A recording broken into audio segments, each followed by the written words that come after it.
Welcome back to London, where the temperature is a beautiful 61 degrees Fahrenheit. Skies are clear for the moment. I want to remind you, this game is being broadcast in Spanish. We're available using the SAP button on your television.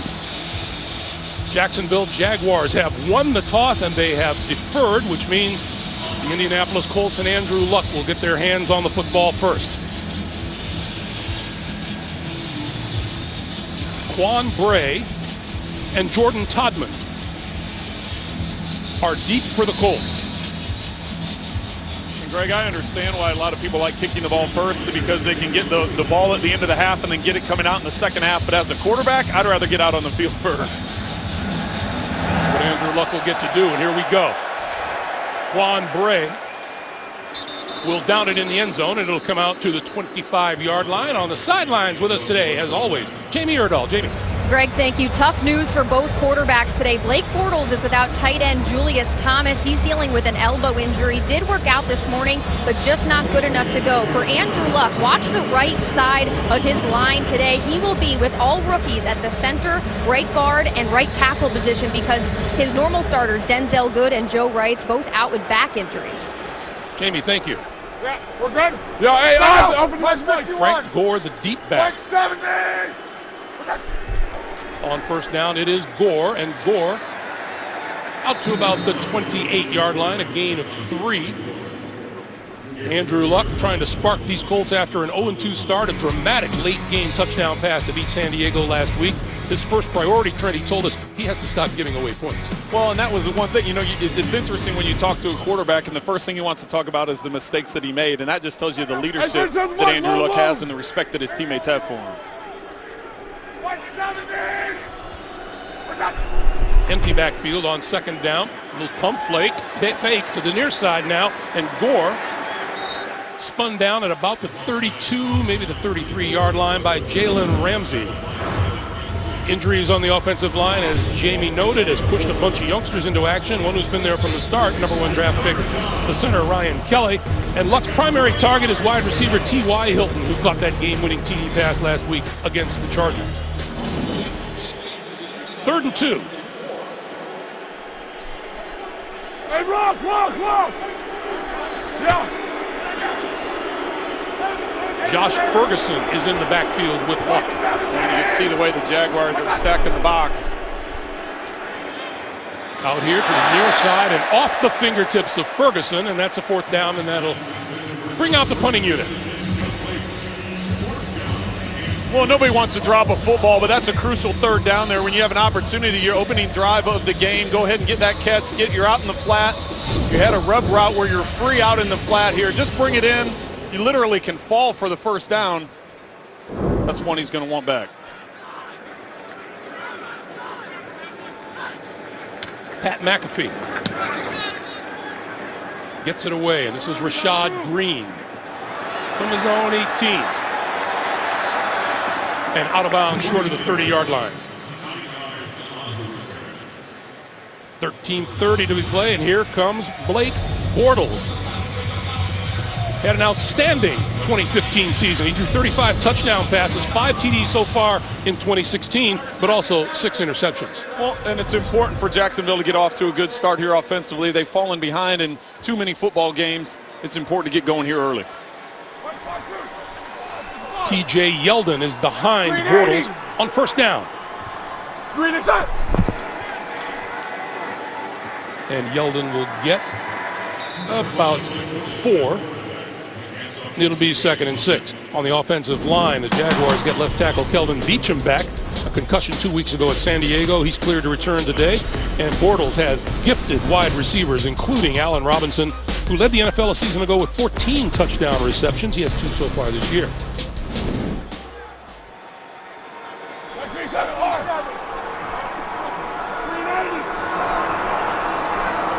This time Bortles from the shotgun on 2nd and 6. Little pump, throws to the outside, incomplete. Pass intended for Mercedes Lewis, the tight end. On the Colts 3-4 defense, the veteran up front is Kendall Langford in his 9th year out of Hampton Institute. The defense has 4 sacks on the season. Outside linebacker Eric Walden from Middle Tennessee State, has 3 of them. And Chuck Pagano stresses his defense is getting healthy, and that includes cornerback Patrick Robinson, who missed the last 2 weeks with concussion symptoms. 3rd and 6.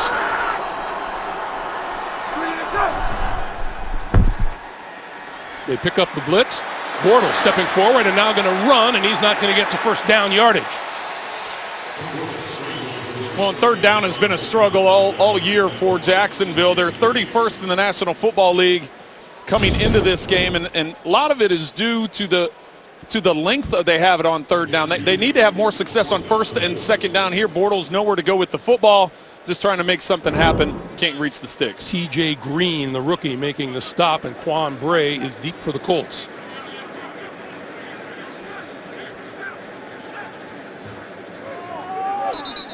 And we get a whistle and a delay of game. No, excuse me.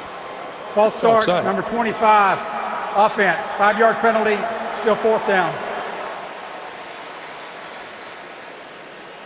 Patrick C. Peyton Thompson was the guilty party offside.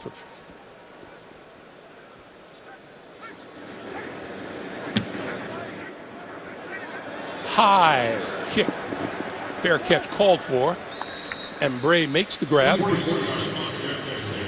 Andrew Luck going to try to get things started offensively again. We are live in London, and we're scoreless here in the first. Back at spacious Wembley Stadium, 11:50 to play here in the first quarter. And Luck begins from his own 25-yard line. 380! The give is to Gore. Gore bouncing and lost yardage, and a penalty marker flies, and now a second. Yeah, that'll be a face mask, Greg, and you can see three flags flying from all different directions as Gore was trying to get back to the line of scrimmage. Personal foul, face mask, number 93, defense, 15-yard penalty from the previous spot, 1st down. Tyson Alualu is the guilty party. See that right hand just reach out and grab a hold of it. Pretty obvious call for the officials. Walt Anderson is our referee today.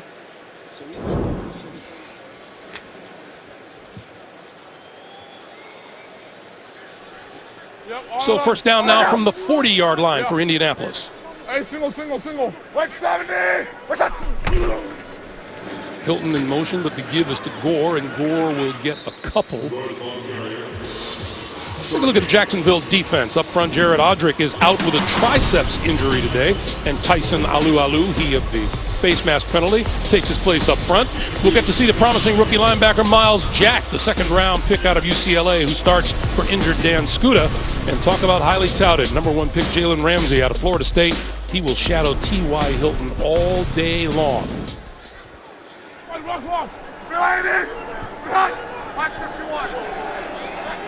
190! On 2nd and 8, Luck looks right, now goes over the middle, and wide open over the middle is Dwayne Allen. Incomplete. Well, that's 2 drops on the day already now for the Colts. First, Josh Ferguson on 3rd down, dropping the flat. This time, Dwayne Allen in the middle of the field. You're going to see there's no one around him as Luck works through his progression. Allen just turning his head too quickly to try and get upfield before he secures the catch.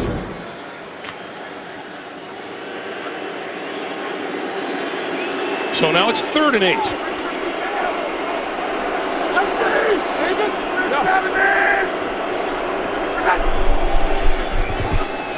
Luck at it, batted back and picked off in midair. Intercepted by the Jaguars. Number 91 is Yannick Ngakoue, the rookie 3rd-round pick out of Maryland. Well, and it's Dante Fowler who comes in. You'll see Fowler working over here from the right side of the line. They're going to be, this is where the pressure comes from.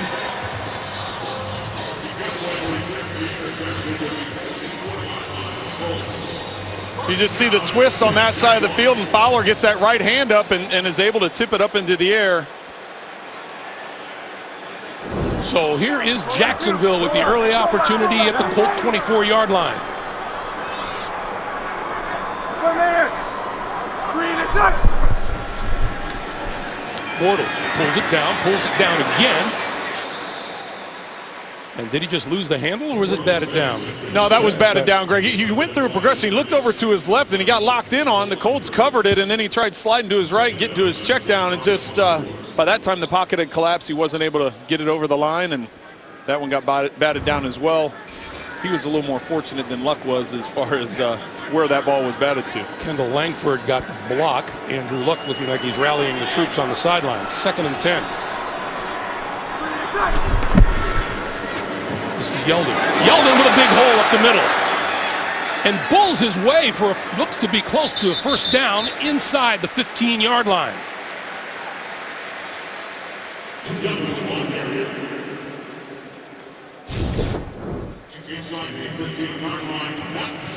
This play is going right up the middle. You're going to see the hole that's created on the trap, the kick-out block. Excellent job by Jacksonville. Aurelius Ben getting the block on the counter play. On first down, this is Yeldon trying the left side, trying to turn the corner, and gets a couple as he approaches the 10-yard line. This Jacksonville offense has just one rushing touchdown this season, and Yeldon has it. Holding number 89 offense. 10-yard penalty, still first down. And that's going to back the Jaguars up. Mercedes Lewis guilty of the hold. You know, Gus Bradley is one of the more enthusiastic coaches that we run into, and he's just so fired up, and you wonder what something like this early on is, how it's going to affect him. Well, he was, and he bounced into the meeting yesterday, and, you know, you thought you'd see a different reaction because every time we've met with him, he has been very enthusiastic, but very little sleep. The fact they're meeting with him was so early, and he is frustrated with how things have gone, but he's maintained that positive attitude throughout. Jacksonville takes a timeout here with 9:22 to play in the first quarter. Let's talk about the keys to the game in your eyes today, Trent. Well, there's several things here. First, for Indianapolis, limit the hits on Luck. We talked about the entire right side of the offensive line is rookies, so he's going to be under some pressure, or potentially under some pressure today. And then, as you can see, pressure on Bortles is important. Jacksonville's given up 9 sacks on the season, so even though the Colts only have 4 on the season, it's important they get pressure on Bortles. Then for Jacksonville, better balance on offense. Everyone talked to us about getting the run game going, and then the young linebackers. You talked about Miles Jack getting a start. You've got Tevin Smith in there, a young player as well, and Yannick as well. The 3 young linebackers. Bortles on the run. He is terrific when he's on the move out of the pocket, and he's run out of bounds short of the 15-yard line. Antonio Morrison ran him out of bounds. But Bortles, as you pointed out, Trent, is good when he's on the move.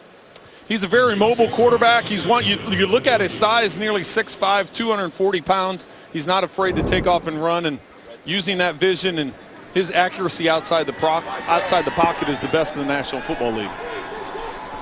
2nd and 14. Yeldon again. Yeldon breaks it to the outside, shakes a tackle inside the 10, inside the 5 before he's thrown out of bounds.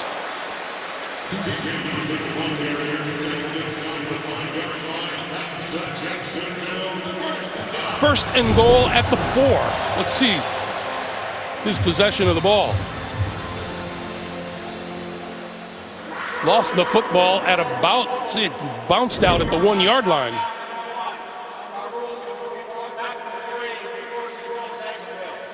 Had that ball gone into the end zone and out the side of the end zone, that would have been a touchback in Indianapolis's ball. The fact is you can't gain yardage on a fumble, so where the fumble occurred was back at the 3-yard line. So instead of the ball being inside the 1 where the ball went out of bounds, because the offense maintained possession, it goes back to where the fumble was, where the fumble occurred, so back at the 3. And Walt Anderson having a quick discussion with Laird Hayes, the side judge. And they're going to reset the play clock. Chris Ivory has come into the game in the backfield for Jacksonville. First and goal from the 3. Fake to Irie on the slant, wide open, touchdown to Allen Robinson.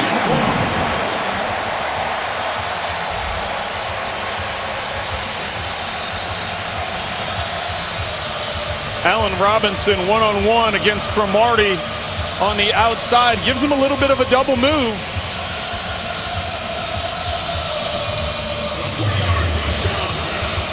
Works his way to the outside like he's going to run a fade.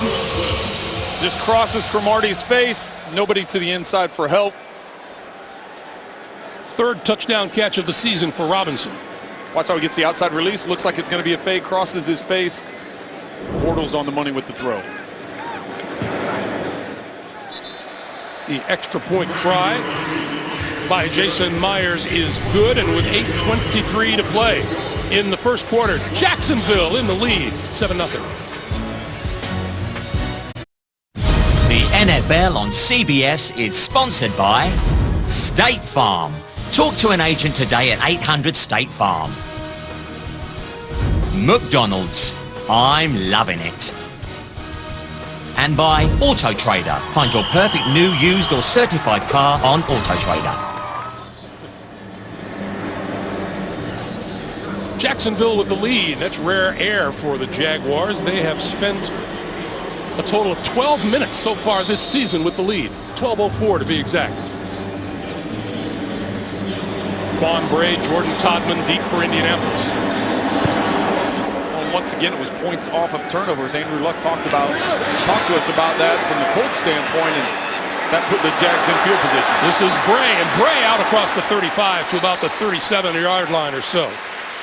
Brought down by Arthur Brown. I want to remind you, with NFL Game Pass, watch the games you missed with condensed games in 45 minutes or the full broadcast versions. Start a free trial today at NFL.com/Game Pass.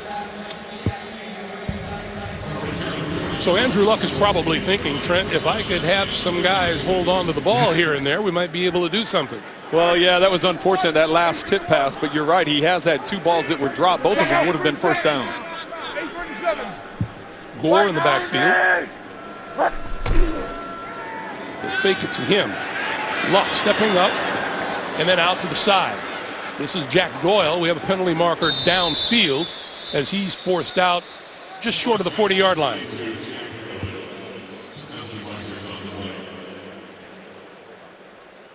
It's going to be holding on Jalen Ramsey, I believe, over in that far sideline for us.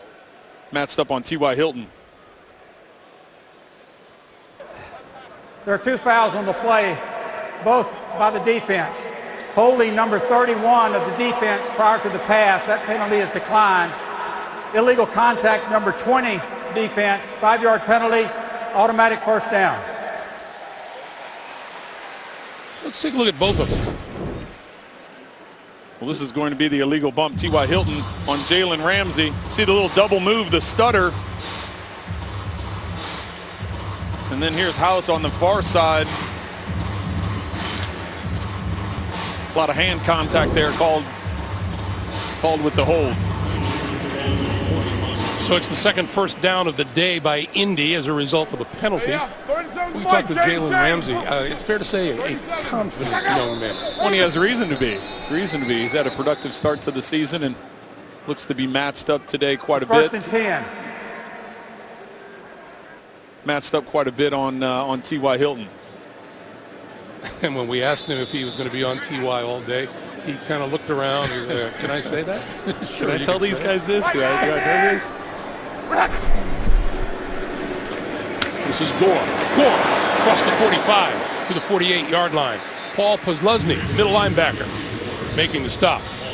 I have noticed, Greg, already, though, that Ramsey has stayed to the outside, whether he's working the right side of the field or the left side of the field. Yes, he's been able to follow T.Y. Hilton around, but when T.Y. is lined up in the slot, most of the time he'll stay to the outside. That time he was matched up on the rookie Chester Rogers. He's also been on the outside, matched up on Frank Gore. So far in this game, he hasn't been, here he is at the bottom of the screen on T.Y. again.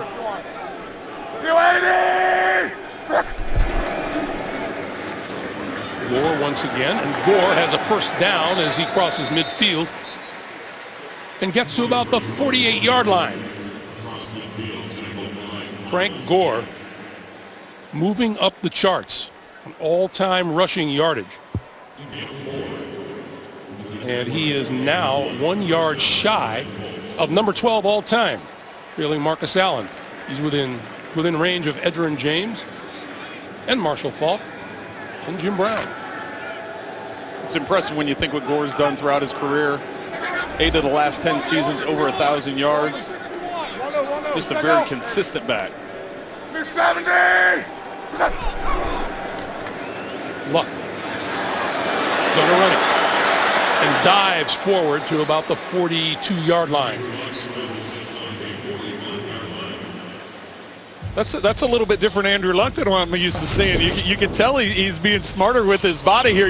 After the play fake, stepping up in the pocket, sees there's nothing up the field. That's very rare to see him go down. He normally in previous seasons he'd try and lower his shoulder and pick up some extra yards. He's getting a little bit wiser trying to protect himself. A lot of defenders have told us he's like an extra running back. He is. He's a big physical guy, and it's good to see that he's realizing he's got to stay healthy for this Colts team. 2nd and 4. Near side, that is complete to Gore and incomplete.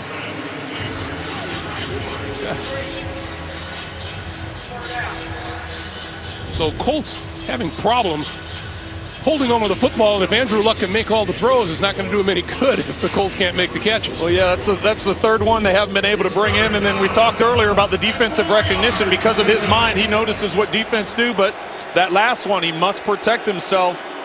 He was smart on that last run that he had up the middle, going down before taking too big of a hit. Meanwhile, Luck's line looking awful today. 1 out of 5 for 4 yards and 1 interception. 3rd and 4. That one is complete, and that's enough for a first down to the 37 to T.Y. Hilton.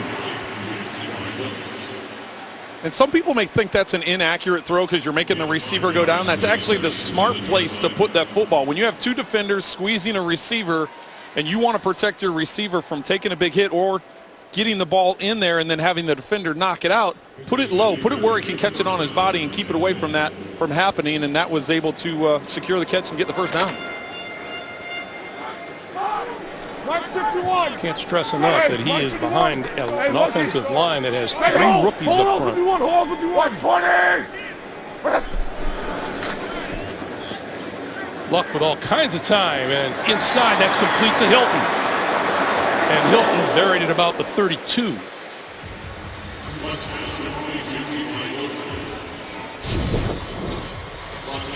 See Hilton lined up on Ramsey again, works to the outside, and then just the short, shallow cross on the inside. He's smart here to go down. He sees Jones coming in to put a big hit on him, and we talked about Andrew protecting himself. That time T.Y. realizing he was giving up about 150-pound edge to go down. That was smart. On 2nd and 6, Josh Ferguson is back alongside Andrew Luck in the backfield. And here's a reverse, double reverse. Dorsett. And Dorsett spins down inside the 30 at about the 29-yard line. Philip Dorsett turned an ankle at practice on Friday. Was put on the injury report, but he's starting lineup today. This is a team that lost Dante Moncrief for 4 to 6 weeks with a shoulder injury. Yeah, when we saw that happen, we were a little concerned with how many bodies they were going to have out there. Excellent job by Jalen Ramsey to stay home on the backside and not be fooled in making that tackle. So 3rd and 3. Luck on the move, pulls it down, has the first down and slides down at the 25-yard line. Andrew Luck getting it done with his legs. See, he wants to throw out to the right side where he has T.Y. Hilton, and he has Dorsett over on the right sideline. Once again, taking care of himself after he picks up the first down. He gets down, avoiding the big hit. You know, I asked Andrew if he gives any thought to all of that youth up front and inexperience, and you can't fix that. You can't. You get caught up in worrying about it too much. You have to worry about your job and keep the ball out of your hands. Luck under pressure, and he goes down at the 35. As soon as we talk about it, boy, the Jaguars got after it. Pressure is going to come. You're going to see Posluszny. He's going to work his way right in the middle. They also come off the edge. You get stuck. Costanzo is on the outside trying to figure out. He and Johnson are on the outside trying to figure out. They messed up the combination. There was two of them there to block two, and just with that confusion and protection, it allowed Posluszny to get free. So now it's a 2nd and 20 as Luck spreads the field. Low pass, it bounced incomplete. Hilton could not grab it before it hit the turf, so it'll be 3rd and 20. Well, Greg, I talked earlier about sometimes it's good to throw the ball low to protect the receiver. That time it clearly wasn't good. That was 2nd and long. You don't need to put it on his body there. That was just the pressure of the pocket back in Luck's face made for an inaccurate throw. Blake Bortles anticipating returning to the field shortly.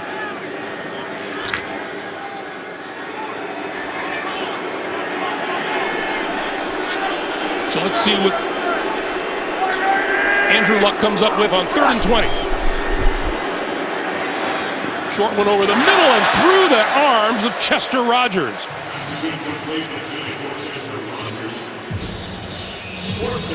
Well, you weren't trying to get the first down there. You're trying to just get some yardage so you can make this a more makeable field goal. But I don't know if Adam Vinatieri needs any extra yardage the way he's been kicking now in his 21st season in the National Football League. He has hit 31 consecutive field goals. 6 straight from 50 or more. And this is a 53-yarder.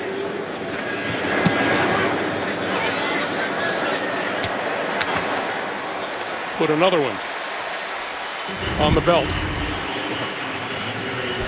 1:50 to play in the first quarter. Vinatieri converts the 53-yarder, 7-3 Jacksonville, and we're back to London after this.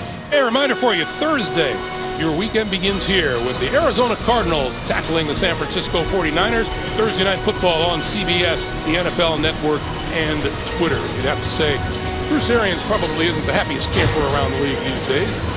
They expected a lot more from the Cardinals. Well, and you think one of those losses was a missed field goal right at the end of the game against New England. So they've been in position to be better than that, but I think there were such high expectations for the Cardinals coming in, you'd have to think he is frustrated.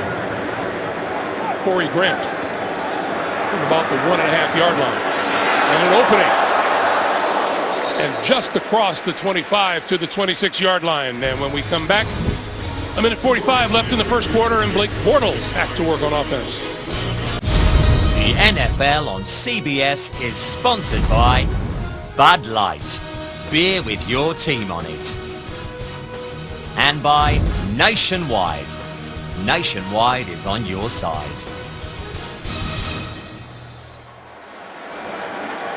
Bunches of football fans gathered on Regent Street yesterday in London's West End as we welcome you back. Bortles with the give to Chris Ivory. Ivory trying to turn the corner, tripped up, and goes down at about the 33-yard line by DeQuell Jackson. Well, it's been a problem for Jacksonville all season long with their running game. Coming into this game, Chris Ivory had 12 carries for 14 yards, only 1.2 yards per carry. They've only got 55 yards a game on the ground rushing, and Bortles talked to us about having some balance in this offense and setting up better third downs for him from a yardage standpoint. On 2nd and 9, they'll give it to Ivory again, and Ivory doesn't find any running room as we get a penalty flag. Eric Walden making the stop. Holding, number 87, offense. 10-yard penalty, still 2nd down. That's tight end Neil Sterling. Well, and just to continue my thoughts with Bortles, he also looked at us after telling us that, hey, I need more balance. We need to run the ball more. He said, now don't get me wrong, I'd like to throw every single down. He goes, I'm not crazy. I'd like to throw as much as possible. But he understands for this offense, for the best success, they need to have that balance. And you can see as they continue trying to run the football and not having much success. Which is why they don't let quarterbacks call their own signals That's anymore. Right.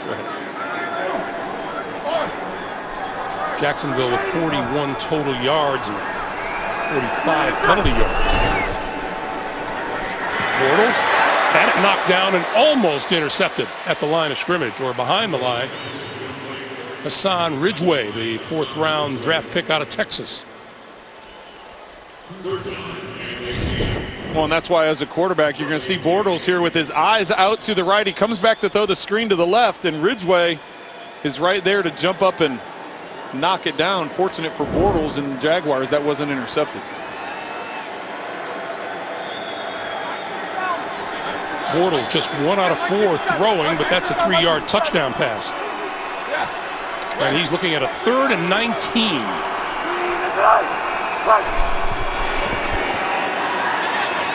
With time, little pop over the middle to Yeldon. Yeldon to the near side and is out of bounds short of the 30-yard line. That'll be well short of a first down.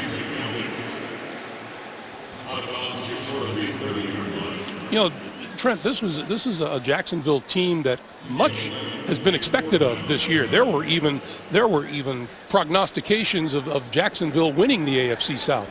Well, and that's the thing. When you look at the age of this team and you think that, are they ready to make that next step? Allen Robinson and Allen Hurns and Blake Bortles, these guys are all 3-year guys. You look at their line, they're all in that 2 to 7 year range. This is a team that's really set up to be winning now, and that's why I think the frustration of Jaguar fans not getting those wins. On Bray, no fair catch, spins away from a couple of tacklers and runs out of bounds at about the 25-yard line. So we'll take a break. We are 3 seconds shy of the end of the first quarter. 7-3 Jacksonville. Hey, Kevin Can Wait is TV's #1 new comedy. See what everybody's laughing about. Catch Kevin James in a new Kevin Can Wait tomorrow after The Big Bang Theory only. CBS. This is the 10th season the NFL has seen action here in London. First game at Wembley Stadium back in 2007. Giants beat the Miami Dolphins. Who was it that put that up there?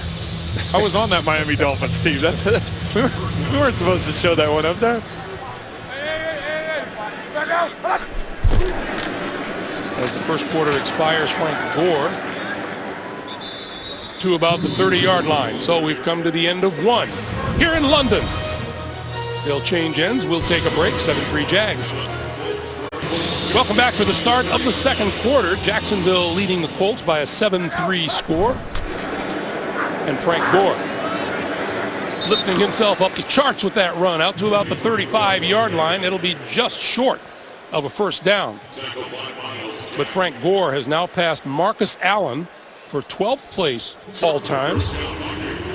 And he's now passed Edgerrin James for 11th place.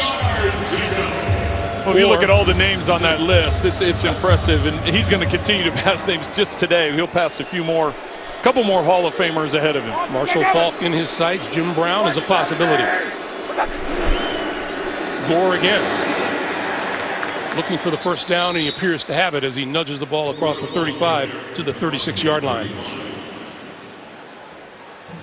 What did the Jaguars say defensively? The problem with Gore is he seems to get stronger as the game goes on. Yeah, Paul Posluszny was telling us the #1 thing they want to do is stop the run. And we said, well, even with Andrew Luck in the passing game, he says you want to make a team one-dimensional. And if we can limit Gore in the run game, then we can force it and really get pressure on Andrew Luck if we can make this a one-dimensional game. So far, they haven't had a lot of success stopping Frank Gore. You can see the balance there, 10 rush, 10 pass. Luck with time. Can't find anyone deep. Throws it short to Robert Turbin out of the backfield. And well covered by Jacksonville. At least they held on to that one. Yeah, they've had a rough day so far. Andrew Luck 4 of 10, but 3 of those 6 incompletions are drops. 2 of them by rookies, Josh Ferguson, and that last one by Chester Rogers. Trying to get some continuity going offensively, get into a kind of rhythm, you got to be able to hang on to those footballs. So Robert Turbin is in the backfield on 2nd and 8, and Luck will fake to him. Screen to the near side. And this is Dwayne Allen. Allen a big tight end across midfield and into Jacksonville territory at about the 49-yard line for a first down. Well, the Colts have tried on several occasions to hit the play action and push the ball up the field with a big throw, understanding that Jacksonville is dropping deep and not allowing that to happen, calling the screen that time and getting out in front for the first down.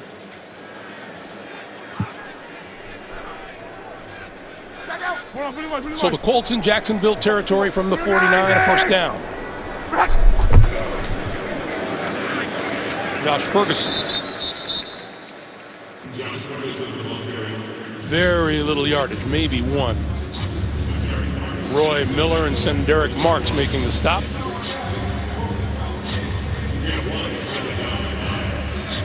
Well, we already touched on it earlier in this game. We have to remember that right side of the line. Starting center Ryan Kelly, a rookie first rounder out of Alabama.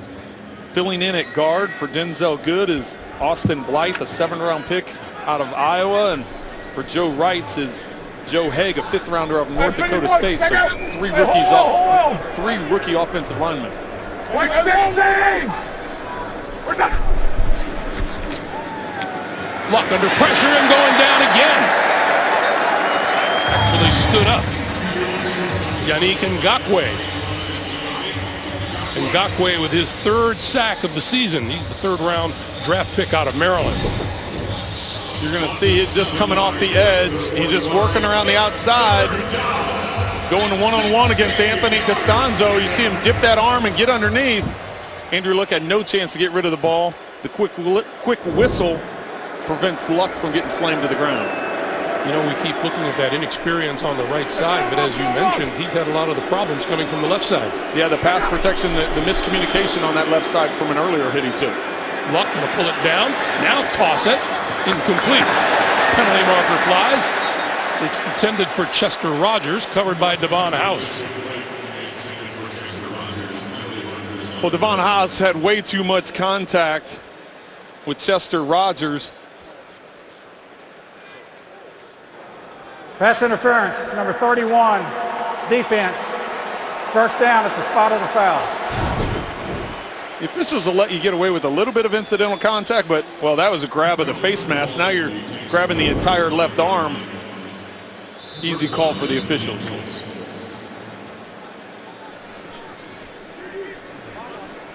So Gore back in the lineup. The Colts now to the Jacksonville 35. Look out! 180! Gore picks his spot inside the 30 to about the 28, 27-yard line. Telvin Smith with the tackle. Well, as much as anything, this is just wearing down that Jacksonville defense. The Colts have been able to control time of possession, running the football, getting some conversions. We mentioned the drop passes earlier in the game, but with this balance and time of possession, it really starts wearing down that front of the Jacksonville Jaguars. Second out! Ready! 120! On 2nd and 3, deep drop. Luck with time and flips it out to the near side, and it is complete to Gore, who goes down at about the 26-yard line. So many things just don't seem to add up for this Jacksonville team. They are 8th in the league in giving up yards per game defensively and 7th passing, but it's the run game that presents a problem for them. And this is Ramsey on T.Y. Hilton. Well, you can see the long arms of Ramsey. That was one of the things we talked to Blake Bortles about. Jalen Ramsey in practice, he said his arms are so long, even though you think a receiver's open, all of a sudden he'll come up and knock a ball down. He said last week in practice they thought they had 3 completions, and he intercepted all of them. 3rd and 1. And we get a flag before, and it looks like a false start. Prior to the snap, false start number 83, offense, 5-yard penalty, still 3rd down. So instead of 3rd and 1, it'll be 3rd and 6. When you see they were in a 3 tight end package, but now Swoop and Doyle coming off the field, the 2 extra tight ends, going to more of a spread look offensively. That's the first penalty of the day against the Colts. Jacksonville has committed 6. Luck has to call a timeout. He's running out of time on the play clock. So Indianapolis uses its first timeout here in the second half. 9:01 to play. Here in London, we met a lot of players that this was their first time here. Not the case, though, for Colts quarterback Andrew Luck. He spent much of his childhood growing up between London and Germany, a lot to do with his father's career, which we will touch on. And he comes back here every summer. He's got a lot of family here. This summer, he visited the home he grew up in here in London, plus he coached an American football camp. He says he's got great memories, a lot of fondness, and he was happy to come back this weekend. Yeah, thank you, Jamie. And all the wide-eyed Colts about being in London, Andrew isn't one of them. It's like a homecoming for him. Yeah, he has very fond memories of his time here in London. 3rd and 6. Luck throwing over the middle, in and out of the hands of Philip Dorsett. Well, that would have been a tough catch. It was low, but that's one you'd like to see your receivers make, so you can add that to another list, to the list of drop passes. Watch Dorsett, he undercuts Dwayne Allen, and that ball is low, but it hits him in both hands. Would have been difficult, but it's one you'd like to see him bring in. So here is Vinatieri, who has a 53-yarder, and this one is from 50.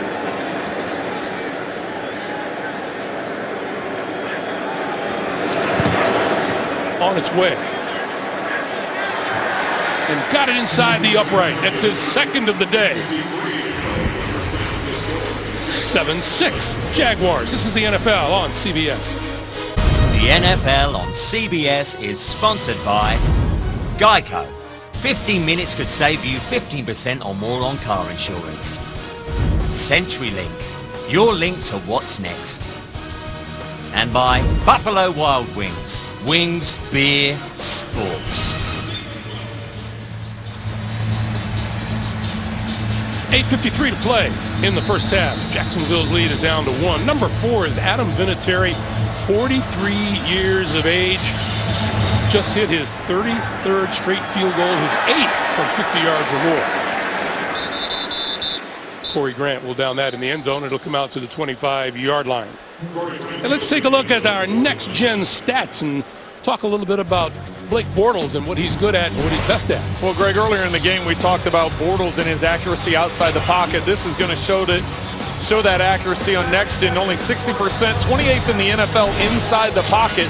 It's when he gets outside the pocket that his accuracy picks up 71% outside the pocket for first in the National Football League. On first down.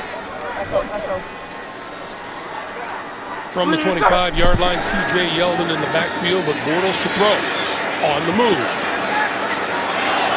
And spins forward to about the 29-yard line. DeQuell Jackson is waiting for him outside. Well, and what they really need to do here, Greg, is to keep a drive going. The time of possession is completely lopsided in Indianapolis's favor. Coming into this drive, they only had a little over 5 minutes of offense that they've been on the field, Jacksonville. So need to get something going here. Not only from a point standpoint, but from a give their defense a rest.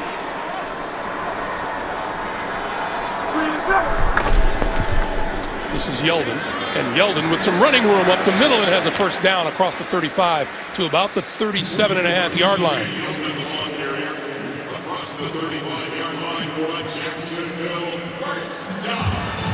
You look at the possessions for Jacksonville, and yeah, we have not seen very much of the offense today. Well, and if you look at even the touchdown, that was after the tip pass interception that they got down in Colts territory, so they didn't have to go very far. They've got the lead 7-6, but just from an offensive standpoint, haven't been able to get in any rhythm. Bortles, all kinds of time. Now going to pull it down and run. Looking for the first down marker, slides down about a yard short of it, just across the 45-yard line. You can see the Jacksonville sideline getting a little excited there because he did slide, yet took a hit. He works through 4 different progressions here, just has no one open. See Antonio Morrison jumping on him late. That's what the sideline was fired up about. 21 rushing yards for Bortles, 14 yards passing. And looking for a yard from first down. This is Yeldon. And Yeldon reversing field. He's going to lose yardage on the play. DeQuell Jackson with the big push in the middle.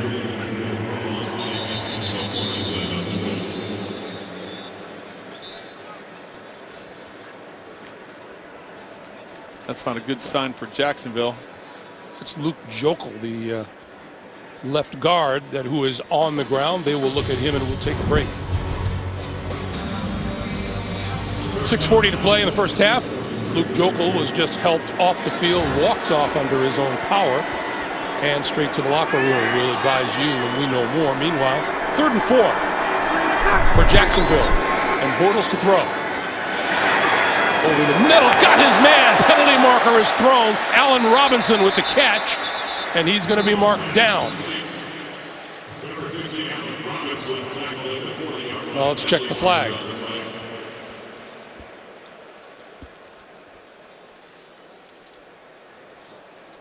Antonio Cromartie was the one in coverage. Prior to the pass, holding number 32 defense. That penalty is declined. The result of the play is completed pass, first down.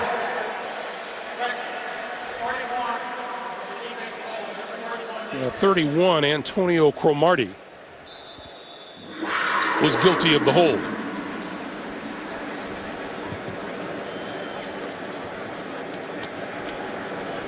Indianapolis brought pressure that time, going to a man-to-man coverage. Able to pick up the first down. So Jacksonville making some noise offensively now at the Indy 40-yard line, and Bortles to throw again. Stepping up, going to run with it. Escapes the tackler, tripped up inside the 35. He's down at about the 32. And once again, DeQuell Jackson in the middle of the play. A reminder for you coming up, the Verizon halftime report. Join JB and the guys back in New York for all the latest NFL scores and highlights, as well as a preview of Thursday Night Football on the NFL Network, all coming up on the Verizon halftime report. I know JB ain't a little angry we got him up this early.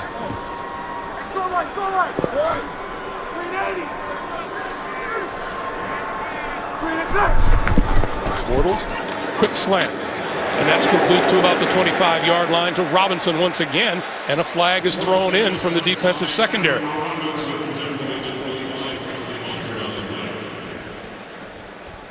Looks like the penalty will be on DeQuell Jackson for the hit on Robinson. Player safety being a big emphasis in the National Football League. Bortles trying to give his 2 cents. Do the officials ever listen to what you have to say? No.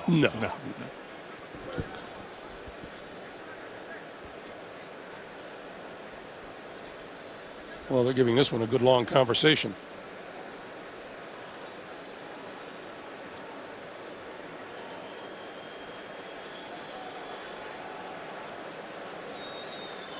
Fans getting a little restless. Me too.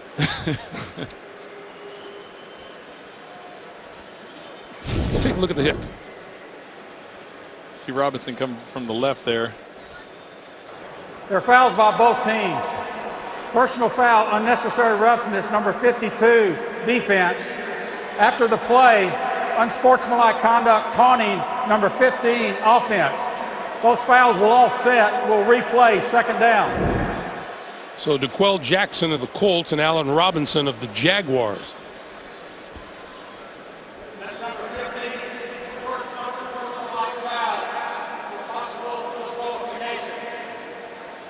You heard Walt Anderson. If Allen Robinson gets another foul like that, he's gone. Well, the unsportsmanlike was when he jumped up and he spun the ball on the ground. There's not a rule against spinning the ball, but if you do it in front of the defender or toward a defender, that's what the call will ultimately be. And there's also no need. No need. And DeQuell Jackson got called. His was a helmet to helmet. You could see the crown of his helmet hitting the jaw of Allen Robinson. 2nd and 2. Bortles to the sideline. That is complete for first down and then some. Mercedes Lewis. And Lewis slow to get up inside the 20-yard line. Now the Jacksonville Jaguars are low on tight ends already.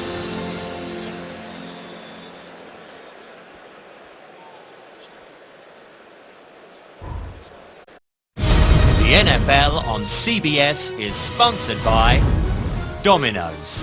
Order online at domino's.com. And by New York Life. With the right guidance, everyone can be good at life.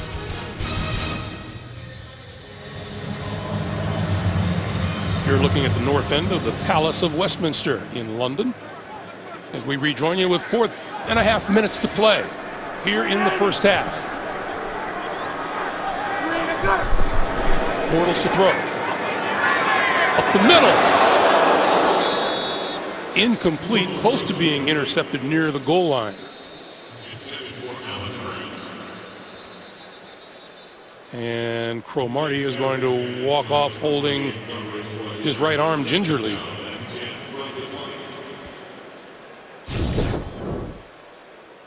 Cromartie coming in. Oh, you could see the knee. The knee hitting into that left forearm of Clayton Geathers. Actually, his right forearm. Cromartie going for the interception as his arm was making contact with the guy, and Geathers' knee hit him. So it's 2nd and 10 now from the 20-yard line. Bortles with time, going for it all. End zone incomplete. And a flag is thrown on the far side of the field. Intended for Robinson. Allen, covered by Robinson. Patrick. That looked pretty clear from way up here in the stands. There was a couple of contacts, one near the... Pass interference, number 25, defense. First down at the spot of the foul. Correction, the foul occurred in the end zone. The ball will be placed at the 1-yard line. First down. There was contact right near the goal line, and then there was an additional contact right at the... while they were in the end zone. Heading right into our lap here. You see that left arm extended from Patrick Robinson, reaching out and pulling back Allen Robinson. So Chris Ivory is on 1st and goal from the 1. And Jacksonville with a chance to extend its 1-point lead. 75, Mike 52, Mike 52. Everybody is man-to-man across the board because the Colts have the other 8 defenders. Bortles throwing for it, and Robinson had it and dropped it.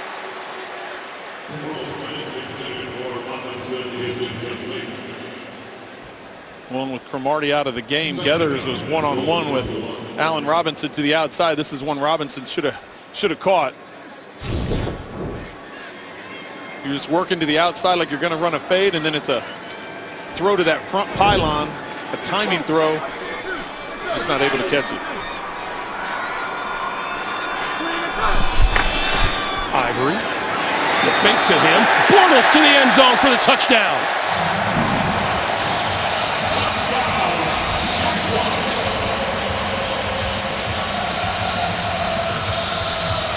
That's Blake Bortles' first rushing touchdown of the season.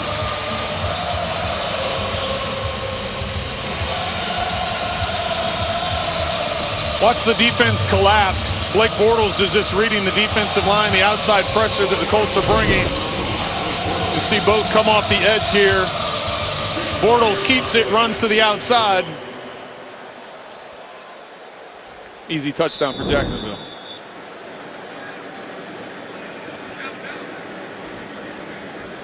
So here's Jason Myers for the extra point. It is good. And with 4:09 to play in the first half, Blake Bortles caps a 75-yard drive with a 1-yard touchdown run.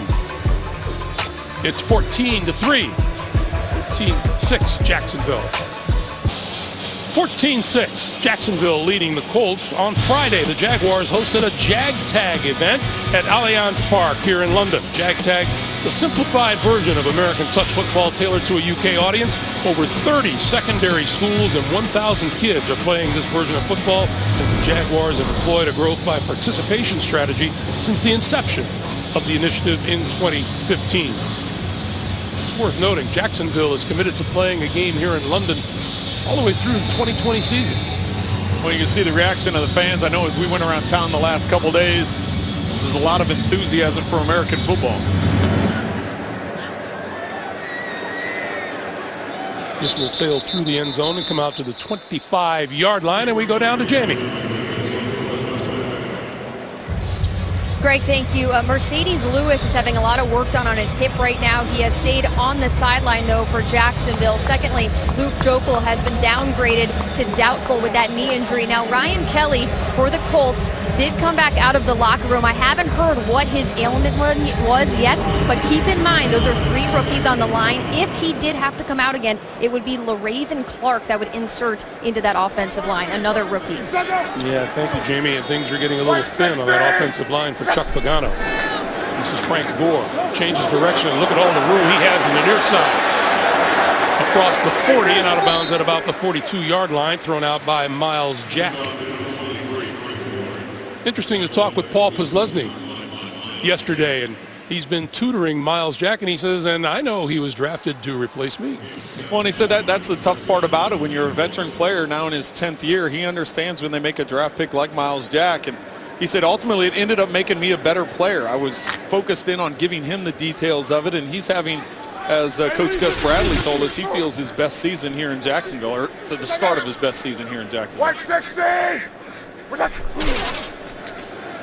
Luck to the far side of the field, and that is complete and out of bounds. T.Y. Hilton on the receiving end. You know, you saw Frank Gore rip off that 17-yard run coming into this game. In his 2 London appearances, he had a total of 189 yards and 3 touchdowns. He likes it over here.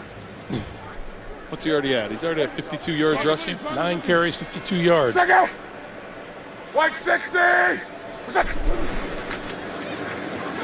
Gore looking for the first down, and it appears he has it. At about the 47.5-yard line. It's first down for the Colts. 100-yard rushers are hard to come by for these Indianapolis Colts. Vic Ballard against Houston in Week 15 of the 2012 season. It appeared it was going to come to an end a week ago, and Gore had 70 yards in the first half, but didn't quite crack 100. Luck under pressure and goes down back at the 44. And that is Tyson Alualu.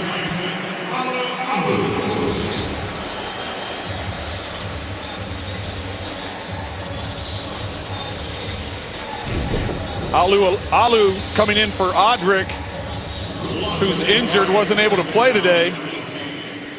Once again, beating Costanzo. That's the second time he's been beat. Earlier in the game, it was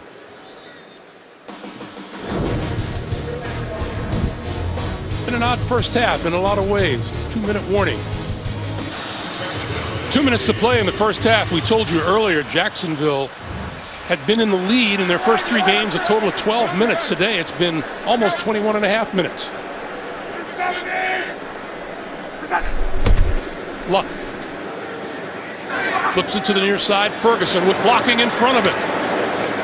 And across midfield and near the 45-yard line of the Jacksonville Jaguars, brought down by Malik Jackson and Telvin Smith. Indianapolis is trying to get a chunk of that yardage back to make this a more manageable third down. It's third down and 9 yards. You have to think, if you're Indianapolis here, really about another 5 or 6 yards, pushing Adam Vinatieri's limits here on how far he can kick, so you need to pick up some of this. Each team with 2 timeouts remaining. Luck throwing it, far sideline, incomplete. Pass intended for T.Y. Hilton.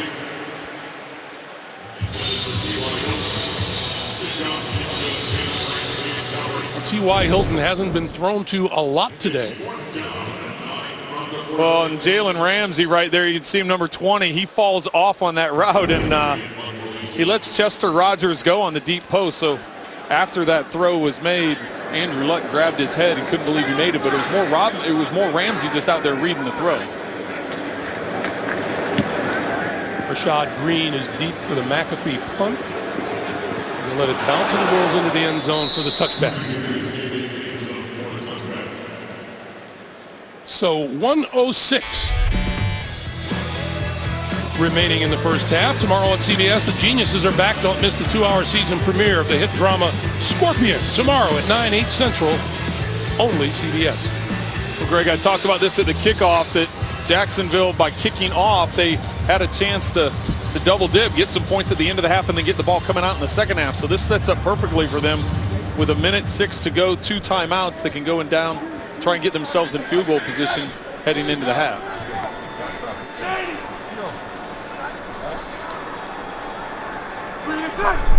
See what Bortles can do with 1:06. This is Yeldon, and Yeldon to about the 27-yard line. It'll be 2nd and 3. And a lot of times as an offensive coordinator, first play coming out for 2 minutes, when you're down in that type of field position, you run a screen or you run a draw, see what kind of yardage you can chunk. Then you could call a pass, leave it in your quarterback's hands. You still have those 2 timeouts. Bortles on the run and slides down at about the 35-yard line, and they'll call timeout. That is the 2nd timeout used by Jacksonville here in the first half. Just a reminder once again, coming up next, the Verizon Halftime Report. James Brown and the guys back in New York with the latest scores and highlights, and a preview of Thursday Night Football on the NFL Network, all coming up on the Verizon Halftime Report. This Indianapolis defense has not exactly sparkled with 2 minutes remaining in the half. Well, and that's what offensive coordinator Greg Olson there of Jacksonville is counting on, that team not continue to struggle in the final 2 minutes. They've allowed 33 points in the final 2 minutes, and that's the most in the National Football League to date. So the Jaguars with 1 timeout remaining, and they have a first down at the 34.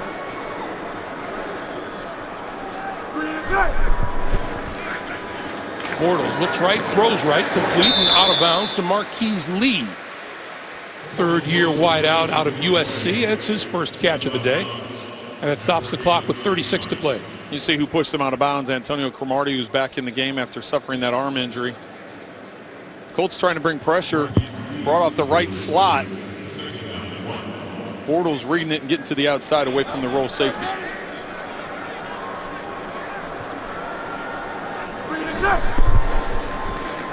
On 2nd and short, throwing to the right side again, and this time he can't connect with Neil Sterling. And we get a flag. Well, and that's TJ Green on the far sideline. Sterling doesn't come up with the catch, and Green, for some reason, gives him a late shove out of bounds, draws the flag.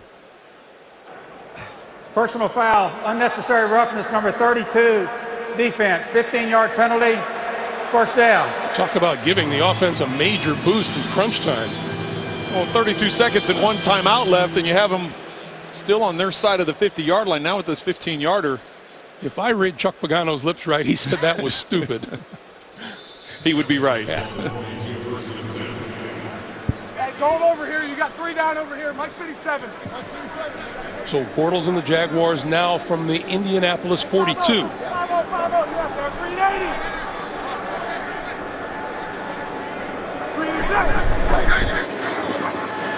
Quick pass to the outside, and looking for the sideline is Allen Robinson.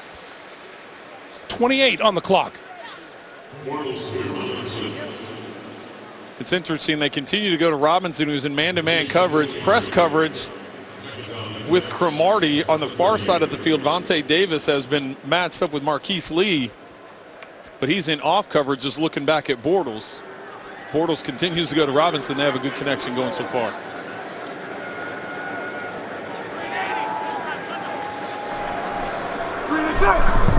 So on 2nd and 6 to the sideline again, and there's a flag. Allen Robinson working on Cromartie.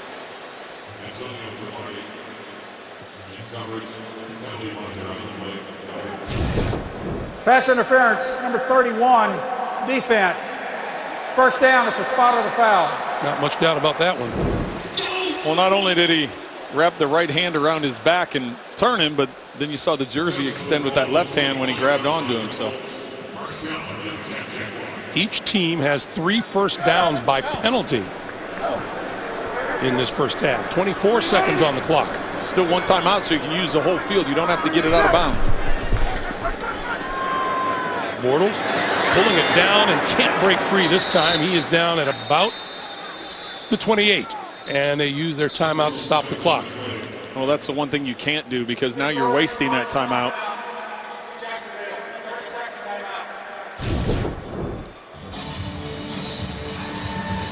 Gives a little flinch of the shoulders there, trying to get a double move, but Zach Kerr with the pressure up the middle. Well, what has gotten Jacksonville this far down the field has been the sideline passes. Now they have to go to the sideline. Well, they were going to the sideline, but they were going to Robinson against Cromartie, and then on that last play, they switched Cromartie to the other side of the field where Vontae Davis is playing off coverage. They continued to try and go back to Cromartie's side, this time with Marcus Lee matched up over there. If you're Bortles, you give that little pump fake. If it doesn't win, you got to sail it out of bounds. You got to save that timeout. Now with only 17 seconds left and no timeout, you can throw it in the middle of the field, but you got to run up and try and spike it just to stop the clock. So you've either got to take a shot to the end zone or get it out of bounds. Otherwise, if it's in the middle, you're going to be pressed to get that thing stopped. Bortles on the move, throwing, and that is complete for a first down to Allen Robinson.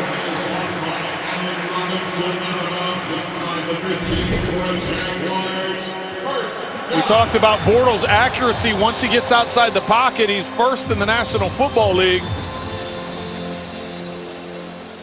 Robinson just running an outline. How the Colts aren't protecting the sideline. You see Cromartie bite up on the flat, which is his responsibility. That's where he has to go. But now they have enough time, Jacksonville does. They either have to get it into the end zone, because you complete this inbounds, the clock will run out. 12 seconds on the clock. Not much of a rush, and he threw it away. And there's a flag down at the 5-yard line.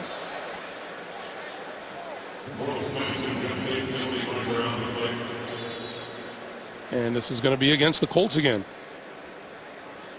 Penalty-wise, this game has turned ugly. Prior to the pass, holding number 31 defense. 5-yard penalty, automatic first down. Well, with 7 seconds, you still have enough time. You can run one more play if you're Jacksonville. You just have to understand, and you have to tell your quarterback, Blake Bortles, listen, don't run around a long time looking for it. You have to, if it's there, take it right away. If not, throw it away so you can get the 3 points or attempt the 3 points before going in at half. Jacksonville, third time in the red zone. Previous 2 times scored touchdowns. 7 seconds on the clock. Bortles going to roll this way this time and throw it to the sideline. It is caught at the 5 by Marquise Lee. And here comes the field goal unit. Yeah, I don't know what the extra 3 yards helps you there, but I think they tried the same route that they did to the far side of the field. They had the rollout with the underneath route and the route over the top. The difference is Vontae Davis was off in coverage and not going to allow the throw into the end zone to Robinson, just giving him that underneath throw. So this will be a 23-yarder attempted by Jason Myers. He's 4 out of 6 in the field goal department this year and make it 5 out of 7. 23 yards as time expires. Jacksonville extends its lead 17-6 as they go in search of their first win of the year. It's the first time all season they have led at halftime.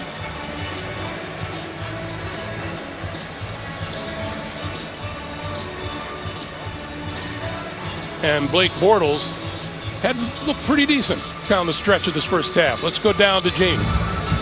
Coach, half a dozen penalties there. How were you able to find the end zone and overcome that kind of disruption in a game? Well, you know, we're playing aggressive, and there's some foolish penalties in there, you're right. The defense are holding, some holdings on offense, but I like our aggressiveness. We just got to play smarter. I'm seeing in situational football making some good plays. Got to carry that in the second half. The Colts have a pretty youthful offensive line right now. Are you happy with the pressure on Andrew Luck so far? Well, we need to get pressure on him. He's a great quarterback, and we got to disrupt him somehow, whether through pressure or our 4-man rush. All right, thanks, Coach. Okay, thank you.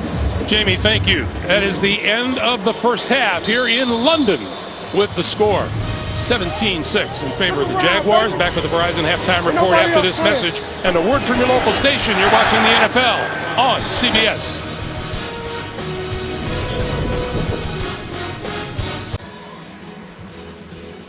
Back in Wembley Stadium in London. That's our halftime score. Jacksonville leading Indianapolis by a score of 17-6. Take a look at the first half highlight presented by DirecTV. The Jacksonville Jaguars have been able to shackle the Colts offense. Andrew Luck had his pass batted into the air and picked off by Yannick Ngakoue. And the Colts have been held to just 2 field goals in the first half. But Jacksonville, a team that desperately needs a win, coming into this game at 0-3, leads 17-6. Who gets the credit in the first half? Well, I think you have to look at both sides of the ball. Holding Indianapolis to only 6 points, that's a win for the defense. They got that crucial turnover that set up one of the touchdowns for Jacksonville. And then you have to talk about the Jacksonville offense. They've had great balance. When you look at the number of yards rushing compared to passing, it's been pretty even throughout the game.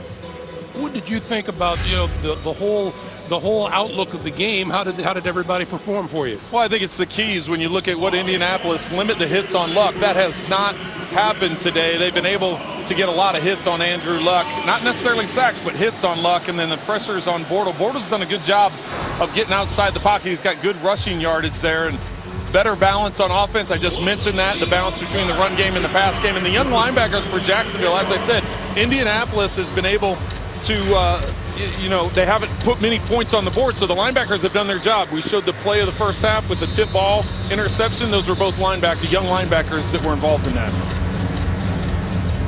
Jacksonville gets the ball first here in the second half.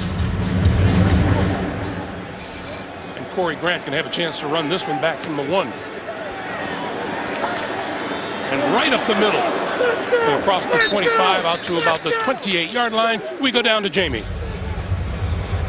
Greg, thanks. Just talked to Chuck Pagano coming out of the locker room. Very frustrated, not only with the sacks of Andrew Luck, but the drops in that first half. He attributed it to focus. You have to watch that ball come into your hands. We must have walked and talked about that for at least a minute. You could tell he was very frustrated about that, losing opportunities. Also to note, Antonio Cromartie had a right shoulder injury in that first half. He did return to play, but it's a status that you have to keep an eye on. All right, Jamie, thank you. Meanwhile, on the first play, T.J. Yeldon with running room and slips down short of the first down, and there's a penalty marker thrown on the play. But yeah, it looked like from up here that he got had a face mask on that play, and there was no flag until the very end. Official from the far side of the field. And the conference, here's Walt Anderson. There is no foul on the play. It's second down. Meanwhile, that Jamie Erdahl, she's got this big smile on her face, and just want her to know that all of our entire crew says congratulations. Hold up the hand, Jamie. Thank you. Congratulations, Jamie. My mic feels a little differently today, so very lucky, very happy to be here in London. Jamie and her now fiance, Sam Buckman. He is here. Things. Yes, he is. We know. Long pass downfield, incomplete, intended for Allen Robinson. He would not be very happy if I got tackled on the sideline because of that play. So let's keep it clean, guys. Focus on the game. Congratulations. Thank Jamie. you so much. All Thank of you, us. guys. I appreciate it. This was Allen Robinson, and Robinson came that close to making the grab. Vontae Davis covering.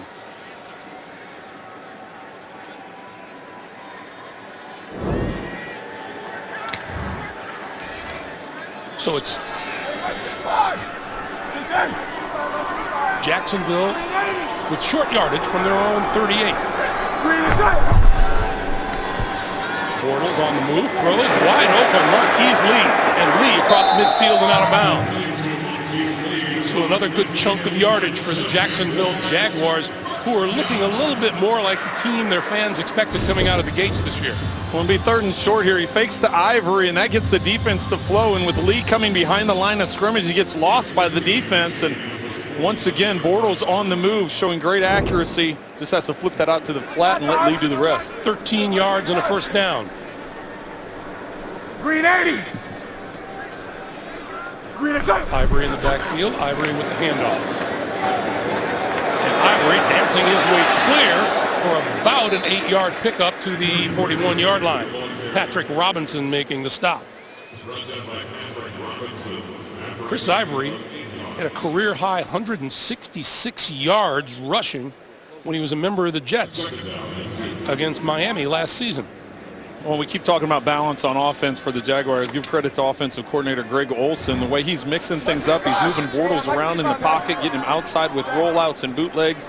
He's running the run game both inside and out, just continuing to cause problems for the Colts defensively. Bortles on the move again, hits his man again, and breaking free and almost to the 30-yard line is Rashad Green, second-year wide receiver from Florida State. Another example of a hard play fake one direction, have Bortles roll out the other direction. You see him with the play fake to the left to Ivory, gets the defense flowing. Green outflanks the defense, and looked like Blake Bortles had his tongue hanging out there. You see him rolling out there?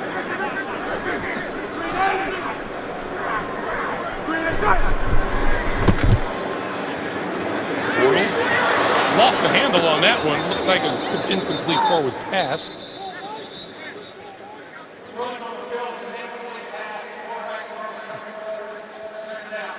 So it'll be 2nd and 10. Yeah, sometimes as a quarterback, you want to have a string on the football. That time he tried pulling it back. See his arm come forward, tries to stop. Ball just squirts out. Since his arm's moving forward, that is considered an incomplete pass.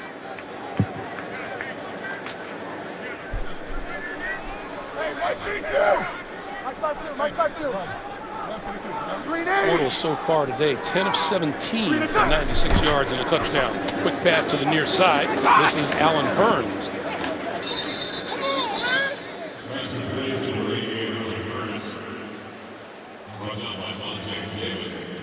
When you're so accustomed, when you talk about these two quarterbacks and these two offenses, that you're going to have a lot of throwing yards, that everything's going to be up in the air. You're talking two guys that'll be in the 300-yard range when the game ends. And right now, Jacksonville has showed great patience with their play calling and have great balance in terms of number of yards through the air and the rushing game. 3rd and 5 for Bortles. And across the middle, it is incomplete. In and out of the arms of the intended receiver, Robinson, covered by Vontae Davis. I guess what surprised me, Trent, both these teams arrived late this week. They both came in Friday morning. And there was a time, I know, the teams would come over as soon as possible to get acclimated to a new schedule, get the body clock in the right frame. Well, Jacksonville has tried a few different things. They've come early in the week. They came late. Well, last year, since they won the game, they kept the same schedule this year. And Indianapolis just talked to a number of different teams that tried the same schedule. Jason Myers from 46 yards out is perfect. So Jacksonville tacks on 3 more. 20-6 Jaguars. Back in Wembley, that is Colts owner Jim Irsay. Probably not the best frame of mind that he's been all season. His team down 20-6 on the scoreboard. Well, the way you got to look at it is if you're the Colts, it's only a 2-possession game here. So even though things haven't been going your way today, the game is still within reach. This is Jordan Todman, just outside the end zone and running room up the middle and hit at about the 20 and forward to about the 28-yard line. The NFL plays 60. The NFL's movement for a more active generation encourages fans to get moving and play for 60 minutes every day. Learn how you can join the NFL Play 60 movement at NFL.com/Play60.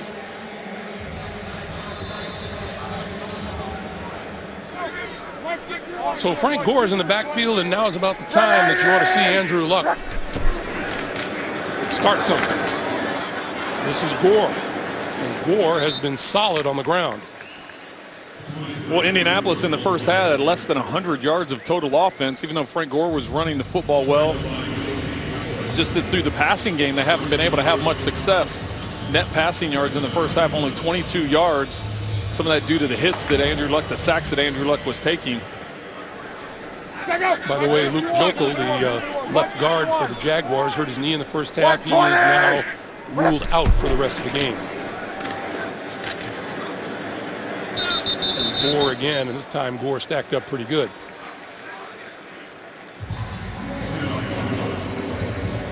Close to getting that first down, just came up a yard short. They're marking it 2 yards now.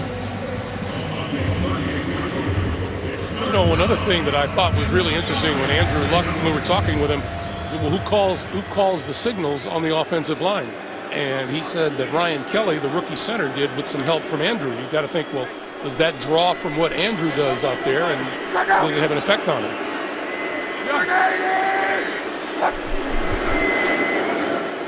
Luck on the move, under pressure, spun down. Oh no, his knee did not hit the turf, and he completes it to Jack Doyle down the sideline.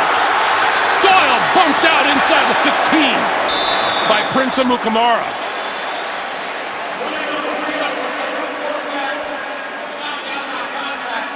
That's an incredibly athletic play by Andrew Luck. Let's take a look. It's Paul Posluszny that appears to sack him. He throws him on the ground. It looks like that left knee does go down. Don't be surprised if the Jaguars don't challenge this. The Colts are trying to get a quick snap. They have challenged it on the far side of the field. The challenge flag is down at the 14-yard line. Colts did the right thing by running up to the ball and trying to get it snapped. Jacksonville is challenging the ruling on the field that the quarterback was not down by contact. Andrew Luck was yelling to the Colts bench as he came downfield following Jack Doyle. They'll take a look at it, and we'll be right back in a moment. The NFL on CBS is sponsored by FedEx, helping small businesses simplify e-commerce. AT&T, mobilizing your world.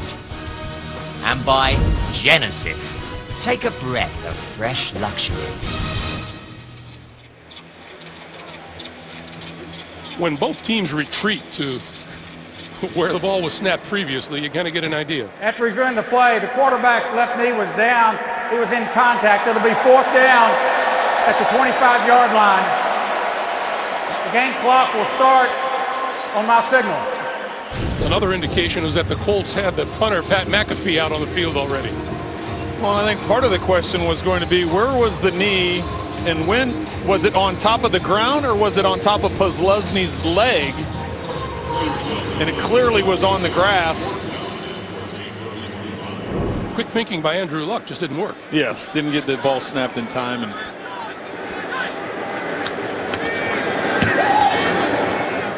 this is Rashad Green. Penalty marker is down already. And Green hit and knocked down as he approached the 30-yard line.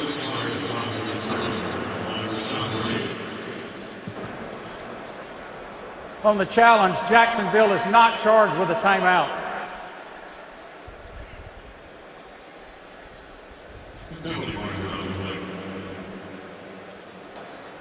During the kick, holding number 29, receiving team. It will be a 10-yard penalty from the end of the kick. 1st down. So the penalty is on Josh Johnson, a reserve cornerback. I'll just tag my last comment about Andrew Luck. He snapped that ball as fast as he could. He got up there, and as soon as they readied the ball for play, he had the ball snapped. It's just the officials, by the time they get it set and get everything marked, that gave Jacksonville time to get that red flag thrown. Which ultimately it's the right call, and that's what you want.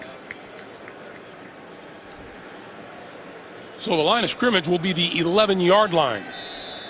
And that's where Bortles and company will put it in play. 1st down. Jacksonville with the ball at a 20-6 lead, 9:40 to play here in the 3rd.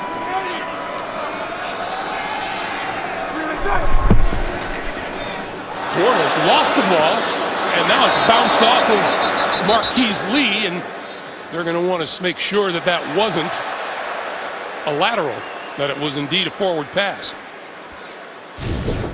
That play was just messed up from the beginning. He looks here, he goes to throw, that slips out of his hand, he gets another grip, he gets a hit, you get the drop. As a comedy of errors, they're fortunate that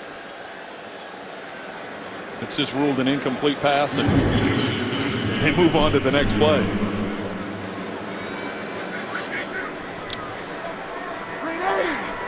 Second and 10. This is Yeldon. Yeldon running room left side, breaking free almost. Just as he crossed the 20-yard line, Mike Adams, the veteran safety, dragged him down and appeared to save a touchdown. Yeldon's going to break this out to the left. 8 yards of carry for him. Just a quick little counter play there. Able to cut it back. Big lane on the backside. What a job of blocking on the left side of that offensive line. Here's Yeldon again. And Yeldon for about a yard to the 25. Let's take a look at next-gen stats.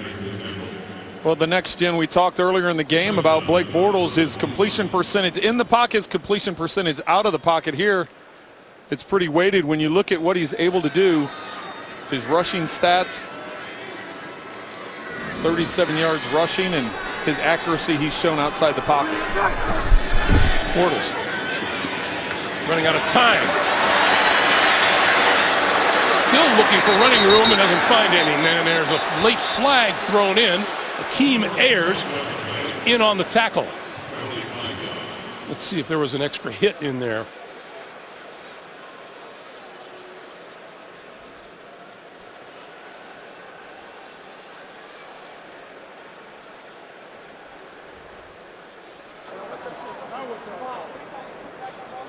After the play, personal foul, unnecessary roughness, number 92, defense, hitting a player on the ground. 15-yard penalty, first down. That's the rookie, Kurt Majit.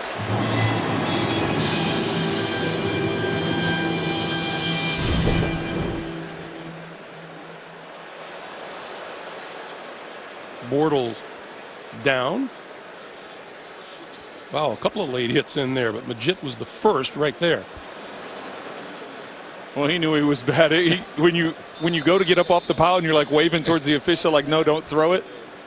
Yeah, but as you said, Greg, he wasn't the only one to jump on that. They're going to protect, especially the quarterbacks. They're going to protect the quarterbacks when they're on the ground. They protect them all over the place with the way the new rules have gone in, and you understand why from a safety standpoint. Amazes me how you aren't still playing. With those rules, I would still be, right? This is Ivory. And Ivory will be marked down at about the 41-yard line. Kendall Langford making the stop.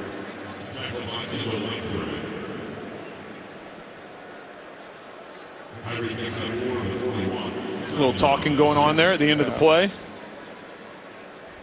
Meanwhile, Jacksonville with 116 yards rushing today. They come in averaging 55 yards a game. 31st in the NFL. So they've doubled up on their average. Ivory has a first down and more across midfield and out to the 46-yard line. Let's get an update from the NFL today in New York. JB.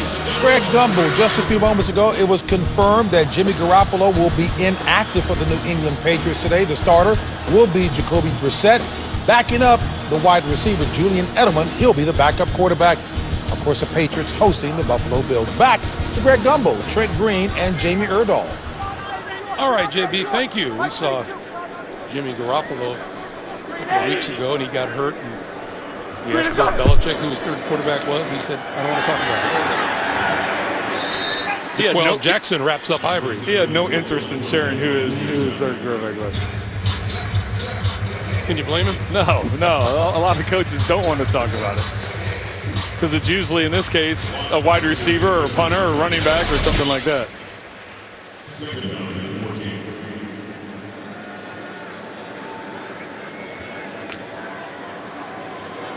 Jimmy Garoppolo starting, and then will be in Cleveland next week when Tom Brady makes his return against the Browns. 2nd and 14. And hit and knocked to the deck is Bortles. That was Eric Walden, who racks up another sack.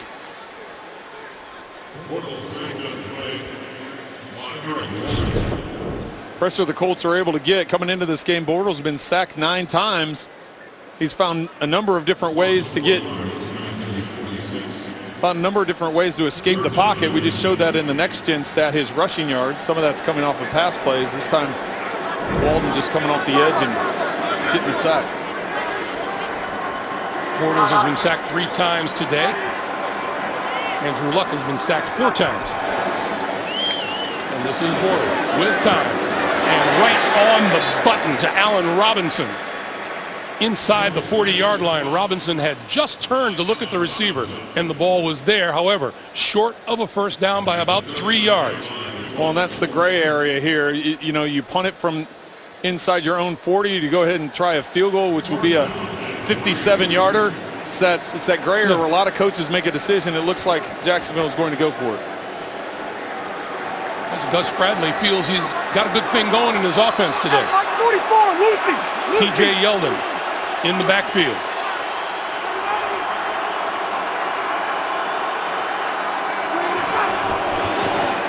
Bortles throwing out to the side. This is Yeldon. Yeldon gets the first down.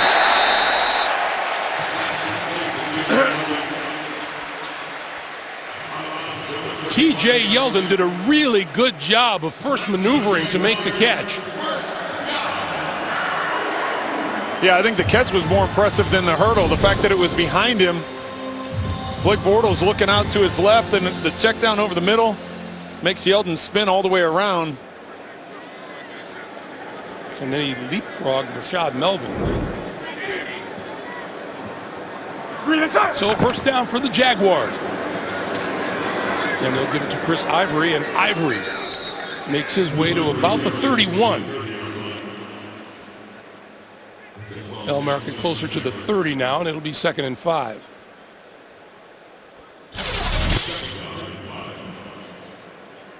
They continue to show balance on offense with the run and the pass. It's helped them with a couple penalties from the Colts defensively. Last 3 drives for Jacksonville have resulted in a touchdown and 2 field goals. Ivory going to lose some yardage here. C.O. Moore with the stop.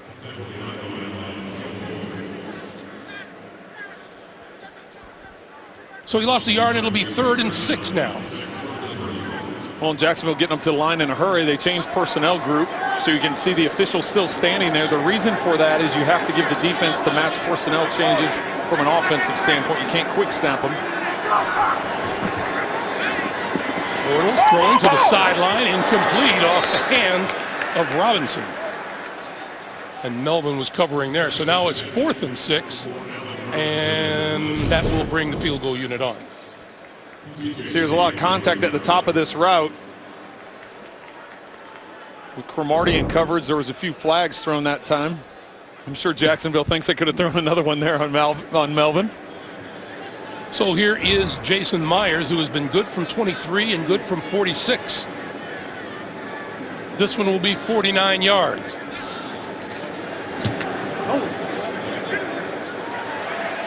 And that one is good. 2:51 to play in the 3rd. It's Jacksonville, 23-6. Since the Jacksonville Jaguars led 7-6 in the first half, they have scored 16 straight points and now lead it 23-6 with 2:51 to play in the 3rd. Quan Bray, Jordan Todd-Mendy. Line drive kick into and out of the end zone. And that means Andrew Luck and the Colts will start from their own 25 when we come back to Wembley Stadium in London. The NFL on CBS. The NFL on CBS is sponsored by AARP, Real Possibilities. And by McDonald's. I'm loving it. London's landmark Tower Bridge, 122 years old, a Victorian structure closed to traffic until the end of the year for maintenance work. The Colts, the pitch to Gore, and Gore to about the 30. Andrew Luck has had himself a busy day. Well, we talked about at the beginning, one of the keys to the game for Indianapolis was limit the number of hits on Andrew Luck. You'll see from this package, he's been sacked 4 times on the day as the Colts go to a hurry up. That pass to the near side, Gore out of the backfield and across the 35 for a first down. And I think this is a great decision. by the Colts. Coach Pagano, Chizinski, the offensive coordinator, go to a hurry up. You need to get 3 scores. You haven't been able to do anything offensively all day. Been a struggle getting first downs. Trying to get some rhythm, get the ball moving. This is Frank Gore again, and Gore hit from behind. That'll be about a 1-yard gain and no more. To the 37-yard line, Dante Fowler. Great plus is never a bad thing to get the defense running a little bit. Get the big bodies up front that have been putting pressure on Andrew Luck. Get them moving sideline to sideline, up and down the field. Try and tire them out. Luck. Wide open over the middle, and a diving catch made by Chester Rogers.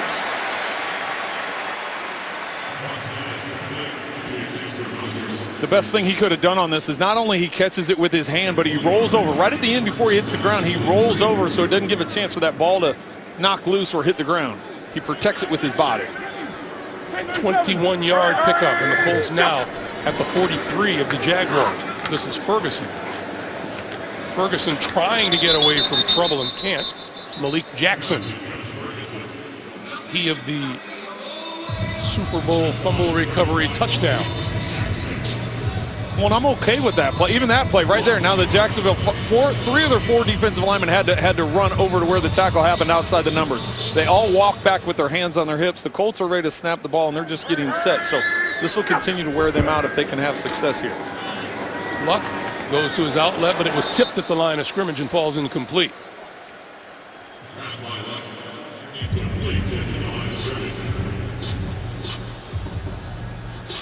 Malik Jackson bringing pressure. Big free agent signing for Jacksonville. Coming over from Denver, working against that right side of the offensive line for the Colts, who, as we mentioned from the top, are dealing with all rookies on that right side. Center, right guard, and right tackle. Colts come in averaging 371 yards a game, have a total of 120 with 44 seconds remaining here in the third. And 3rd and long. Penalty markers fly on this side of the field. Going to get Dante Fowler. Neutral zone infraction number 56. Defense, 5-yard penalty, still 3rd down.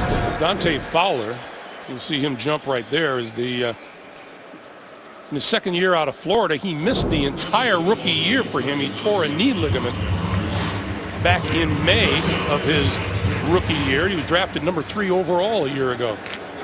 So they're just getting him back. Well, and that's a crucial penalty right there for Dante Fowler, because now the Colts inside the 40. This is definitely 4-down territory when you consider it's still a 3-possession game. Luck over the middle as his man. That is complete to Dwayne Allen for a first down, it would appear.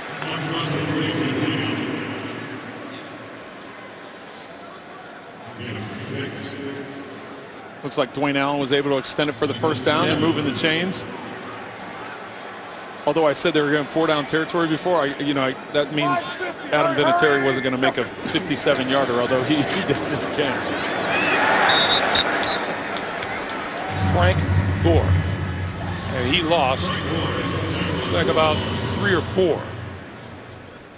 Sheldon Day, a rookie D lineman, with the surge, and we come to the end of 3 with a score 23-6 Jacksonville over the Colts. We're back to London after this message and a word from your local station.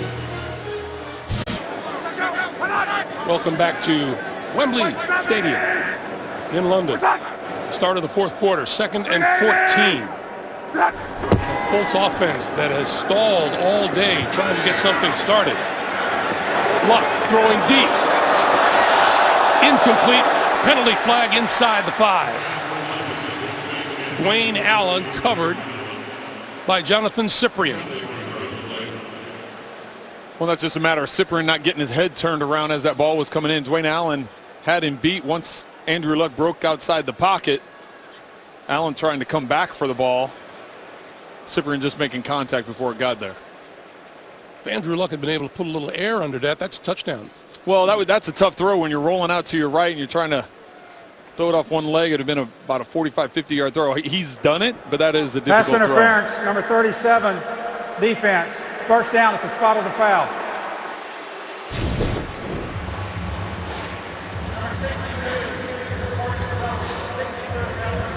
See the contact that comes in. Cyprien's left arm drapes across both arms of Dwayne Allen. The official from the middle of the field had the best view, and that's where the flag came in from. Jacksonville with a big lead here despite 124 penalty yards. This is Gore. Gore looking for the end zone. Touchdown, Colts.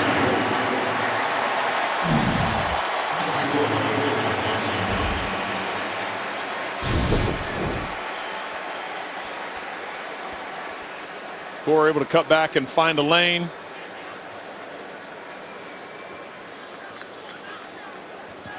You can see the power he shows. He's hit about the 2-yard line.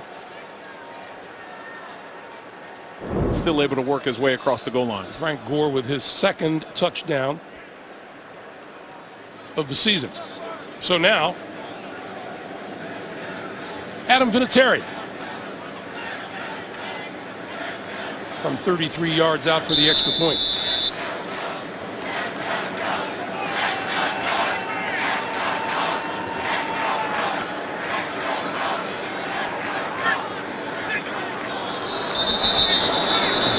Before the snap.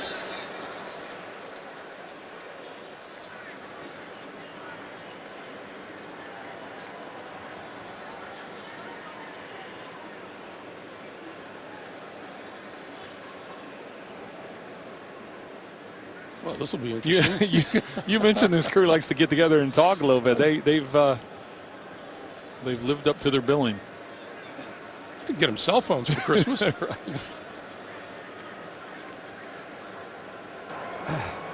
False start, number 1, the kicking team, making a quick and abrupt movement, causing a defensive reaction. 5-yard penalty, retry. Pat McAfee.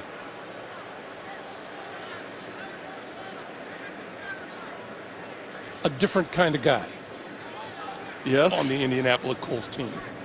Yes, and his head coach confirmed that. Confirmed some of those stories. Very seldom do you see a holder get called for a penalty like that, but and this one is still going to be good from Vinatieri. 14:48 to play in the fourth, and the Colts creep a little closer. Saturday, this is your home for the best game from the best conference. Tennessee off to its best start since winning the 1998 national title. They'll visit Trevor Knight and the undefeated Aggies of Texas A&M. It all begins with college football today. Tennessee beat Georgia yesterday in the most exciting way possible. unbelievable Hail Mary right at the end. There were some exciting college games yesterday, but that was probably the most exciting one. So Corey Grant is deep for the Jaguars. And he will get to return this one from the goal line. And tripped up to the 15, falls forward to about the 18-yard line. So let's see if the Colt defense takes the cue. Well, and that's going to be the important thing here for Jacksonville offensively, is to try and kill that momentum, use up some of this clock here in the fourth quarter. Take a look at the drive chart, the last 7 possessions for Jacksonville, scoring on the last 4.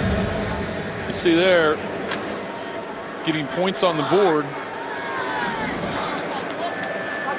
See if those settling for field goals will come back and haunt them.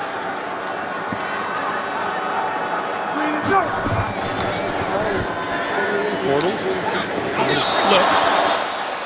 Flip. Incomplete. Aurelius Ben in his 6th season out of Illinois. Well, and that's a play they ran earlier with Marquise Lee, and Lee was able to convert it. That was on a 3rd down play that Lee caught it. He worked up that sideline for a nice 10-15 yard gain. So Aurelius Ben was thinking the same thing. He saw when he came out in the flat, nobody was out there. Forgot the ball though. 2nd and 10. Yeldon. And maybe 2 on the play. Robert Mathis, Hassan Ridgway combining for the stop. How about the career Robert Mathis has had? 118 career sacks.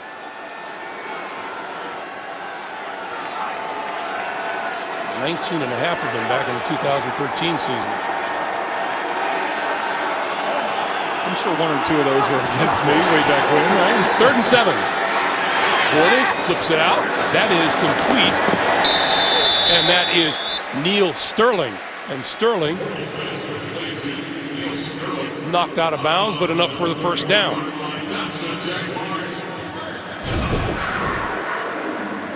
You'll see him lined up right here on the end of the line of scrimmage. He's just going to late release. He was looking to see if he was going to have to chip a defender with a quick block, but there was no one out there. It was just a delay release. You see that play was called ahead of time that was going to be a delay throw to him. Pass to the far side of the field. And diving forward to the 35 is Lee. Lee has had a fairly busy day today. Caught 4 passes now for 28 yards. Jacksonville has done a consistent job of switching things up between the run and the pass. You have to stop play here on the field. See, that's Alan Hearns. And they may look at him for concussion symptoms because an official on the field saw something. Well, there is a spotter that's up in the stands that can call down to the field if they don't notice it on the field. Brian Walters has replaced him, number 81. Wardle still with it. Going to go deep down the sideline. Incomplete. Intended for Robinson. And covered by Vontae Davis.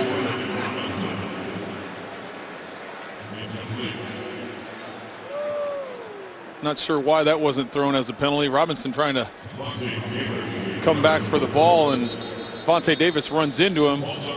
I'd have to see the replay to see if Davis gets his head turned around. That could be the reason for not calling it.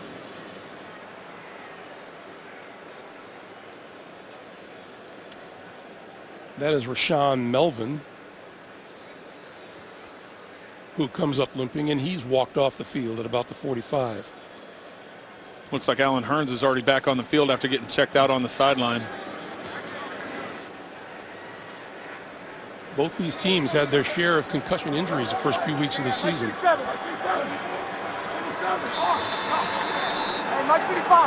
10-point game. Jacksonville with the ball and the lead. Just under 13 minutes to play. 3rd and 7.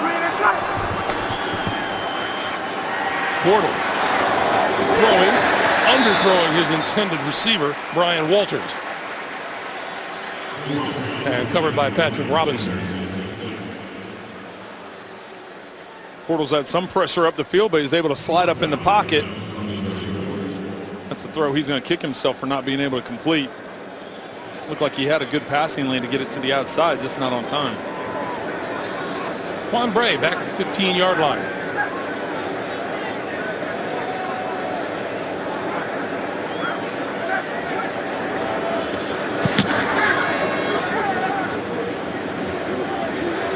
Back inside the 10. Back to the 20. And forward to the 21. Peyton Thompson making the tackle. We have 12:37 to play in the 4th. 10-point lead for the Jaguars. Well, the Jacksonville Jaguars are the team they're going to be seeing most of here in London. It is their 4th trip to London. The first 3, they lost the first 2 and then 1 last year, coming back to beat Buffalo. And as we mentioned earlier, they're going to play a home game here through 2020. There is Shad Khan, the owner of the Jacksonville Jaguars.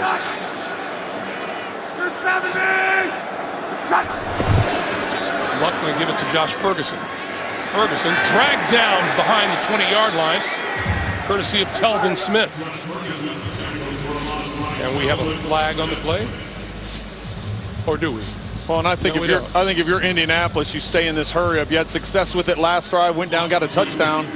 Looks like they're going to stick with it. Luck stepping up. on the move and throws it out. Ferguson pitches a couple of tackles before he's brought down at the 27. You know, you talked about Andrew Luck and playing smarter, and it was a real problem for the Colts because he was pretty reckless with his body his first few years in the league. Well, he was throwing himself around, not just the hits he was taking in the pocket, but when he would get outside and run, he was always challenging or going up against the linebackers and defensive backs and was trying to run them over. He's a big enough guy, can do that, but just the wear and tear it takes on your body. And here's a crucial 3rd and 5 for the Colts.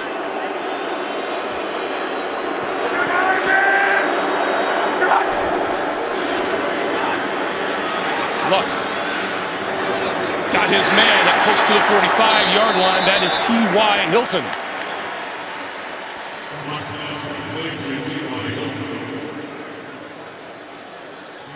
And that'll be a first down at the 42-yard line. 15-yard pickup. Well, I don't know if Yannick Ngakoue is the guy you want covering T.Y. Hilton down the field, but that's how the matchup was set. Luck going to slide down close to midfield.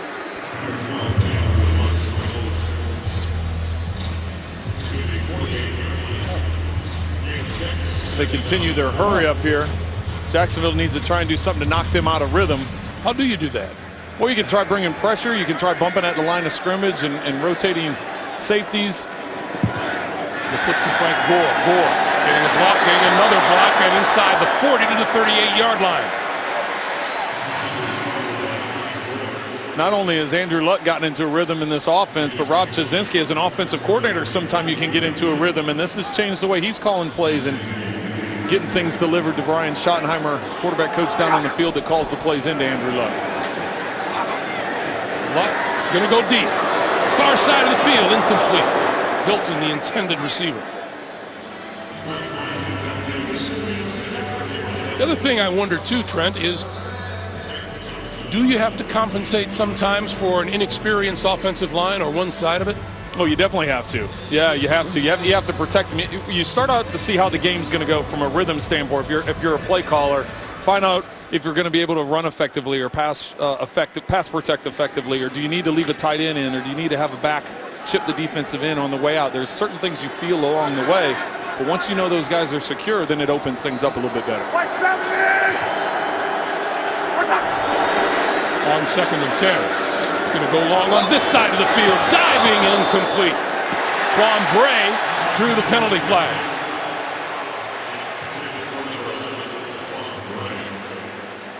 Devon House, number 31, was covering. Well, the only thing here I think is Pass interference, number 41, defense. First down at the spot of the foul. I'm pretty sure that's number 31, Devon House. yeah, they just got the number wrong there. I'm not so sure. Oh, you can see him grabbing his arm there. There he has the hand hooked around Bray's right arm. That's 148 penalty yards against Jacksonville today.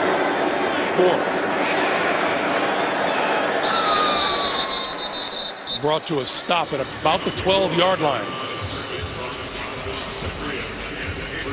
Gore has been a workhorse today. Well, and Greg, what makes that penalty such a big penalty is now you put yourself in definite field goal range. Colts have to be careful here to protect the football. You don't want to take too many chances. Obviously, you want the touchdown, but if it's not there, you can settle for the 3 and make this a one-possession game.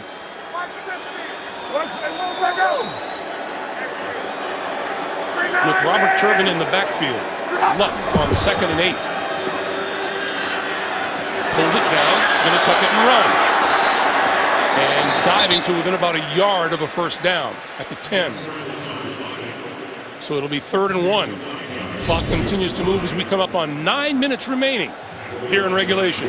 You see Andrew Luck looking out to his left, comes back to his right, doesn't see anybody, and it goes back to that game management thing you and I were just talking about, Greg, as they hurry up the snap here. Here was Turbin, and Turbin has the first down.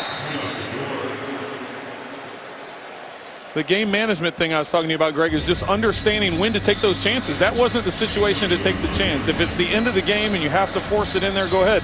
Andrew Luck understands that. He was able to take off and run and get close enough to the first down to where they could run it on 3rd and short. Doesn't feel like the Jaguars are ready for this hurry-up. It's really thrown them off their rhythm defensively, and definitely tired out the guys out front.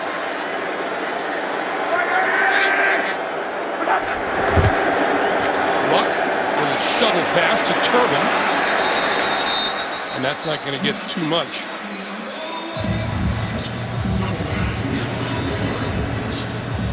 Yeah, that was red all the way. Roy Miller, Paul Leslie making the stop. We duck under 8 minutes to play in the 4th.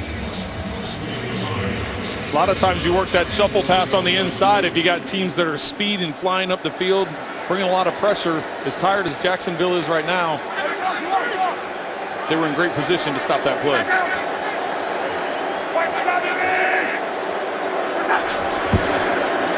Luck to throw for it. Looking, got hit as he threw, and he completed it to Hilton on the far side.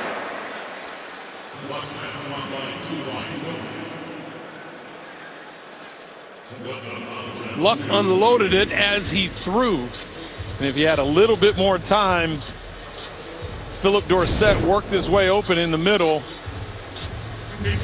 Roy Miller with the pressure. And Galway was the one that finished it off and ultimately knocked the helmet off. 3rd and goal.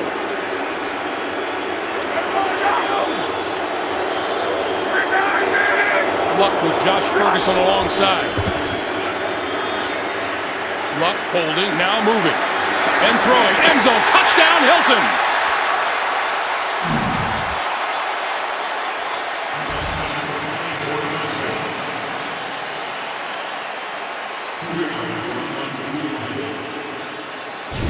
So the Colts creep a little bit closer. Just the stutter move by T.Y. Hilton. He starts off on the left for Andrew Luck, and he just goes to sit down over the middle. Andrew Luck, as he scrambles out to the right, T.Y. Hilton recognizes that and flows with his quarterback, getting in an open window to get the touchdown. 2 red zone trips, 2 touchdowns for the Colts offense. Vinatieri to make it a 3-point game.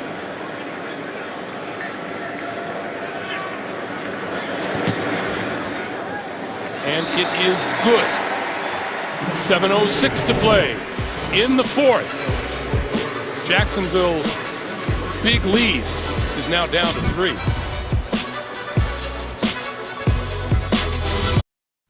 The NFL on CBS is sponsored by the new 2017 Jeep Grand Cherokee. Jeep, free to be. Head and Shoulders. Shoulders were made for greatness, not dandruff. And by Pizza Hut. No one out-pizzas the Hut.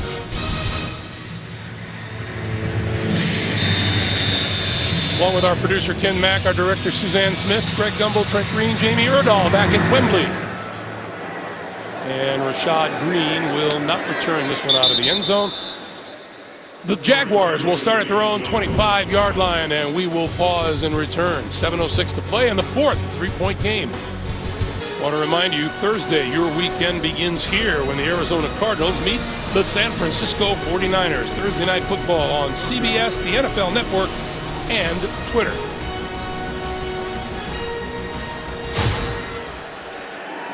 .06 to play in the 4th. Bortles throwing far side of the field. That's complete to Yeldon out of the backfield. And Yeldon out across the 40 to the 41-yard line. JB and Boomer standing by with an NFL Today update from New York. Guys. Buffalo at New England pre-game, Boomer. That's right, pre-game fireworks, JB, as you can see right there. That's Robert Plant, number 26 for the Buffalo Bills. He's trying to take on Malcolm Mitchell. And of course, the rookie quarterback, Jacoby Brissett. You think these two teams like each other? I don't think so, JB. Intensity is going to be pretty high in Foxborough. I'm glad Greg Gumbel and Trent Green have a better relationship. Slightly. Of course, nobody liked Boomer. He had trouble with everybody. That short one is complete to Yeldon, and Yeldon looking for another first down, and he's got it.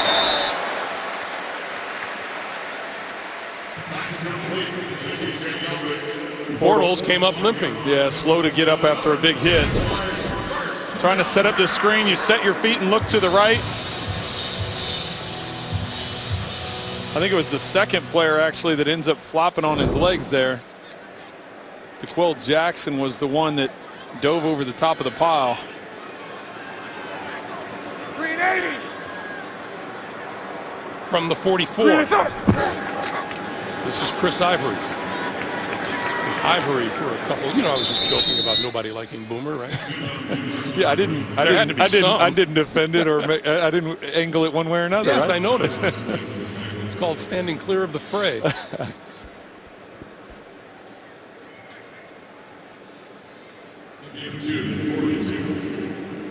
5.5 to play. You mentioned during the break that Blake Bortles had to come out and answer, and he's done that so far. Yeah, you have to have some set a tone here. You know, right now Indianapolis is in a nice rhythm offensively, and the Jacksonville defense is struggling. So you need to come down and answer with some points of your own. Bortles to the near side. That is complete. Allen turn, 20, 15, 10, 5, touchdown. There's an answer, Greg.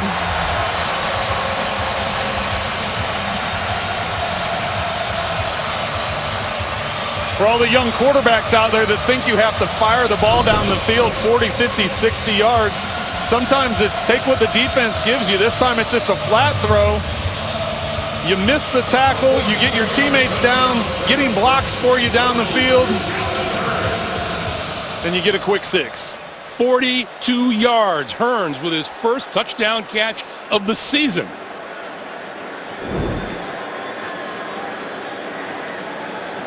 Myers for the extra point. And it is perfect. 5:03 to play here in the fourth. And Jacksonville makes it a 10-point lead. Jaguars lead it 30-20.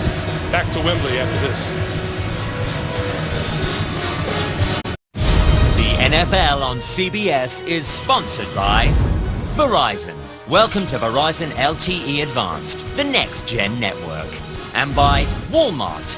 This Halloween, save on candy, costumes, and more at Walmart.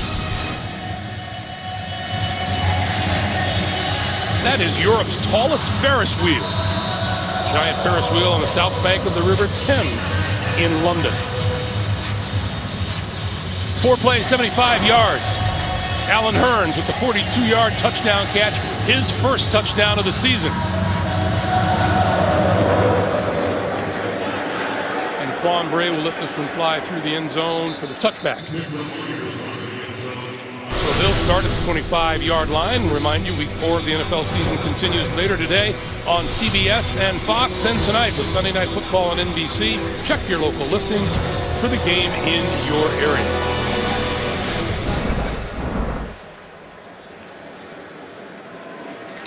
The Jacksonville Jaguars have 30 points on the board today. They came in scoring an average of 18 a game.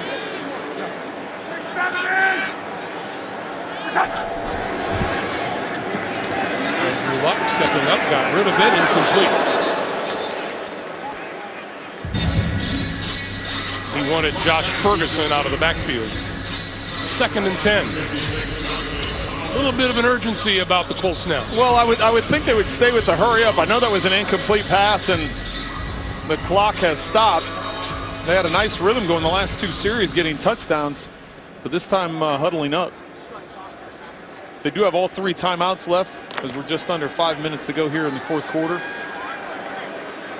Play clock already down to 10.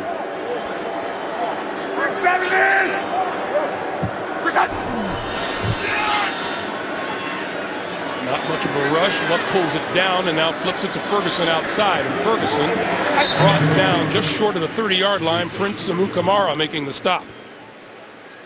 Amukamara did not play the first 2 weeks of the season with a hamstring. All right, they started to huddle up again, Greg, and then Andrew Luck told him to spread out and go ahead and go. They called the play to line. 4.5 to play. Luck. And that's enough for a first down just across the 35-yard line to Jack Doyle.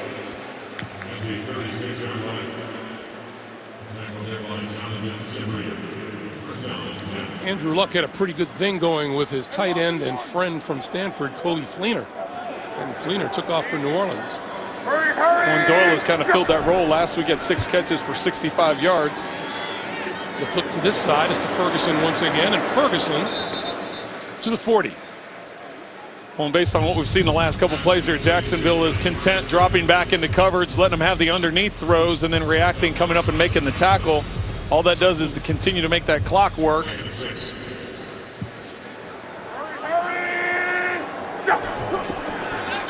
So on 2nd and 6, and Luck is going to go down at the 35. That's a coverage sack there. As I mentioned, they're dropping 7 back into coverage. The Colts it appeared they only had 2 wideouts, a tight end, and 1 back in the route. Nowhere for Andrew Luck to go with the ball, and ultimately ended in a sack. That's the 5th sack of the day of Andrew Luck. 3rd and 10 now. And Luck going to go for it all, and wide open down the field. It is complete for the touchdown. Philip Dorsett.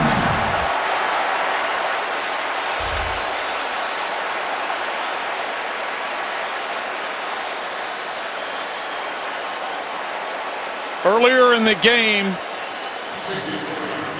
Jalen Ramsey was cheating. He's going to be to the outside. As he drops back, you watch. His eyes are going to be looking back in at Andrew Luck.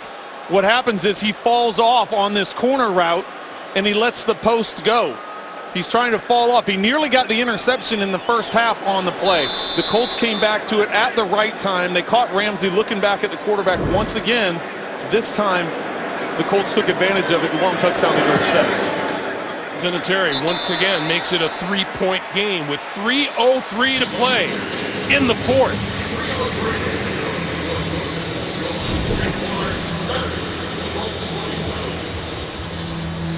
Andrew Luck. A little fired up, and he's right to be. That quick score is the best thing that could have happened to him, because now you have the time. You have that time back instead of having to use up 3-4 minutes to go down and maybe get a touchdown. That's what Jacksonville was trying to get him to do. They were playing in soft coverage, keeping everything in front. That time they went back to that play from the first half.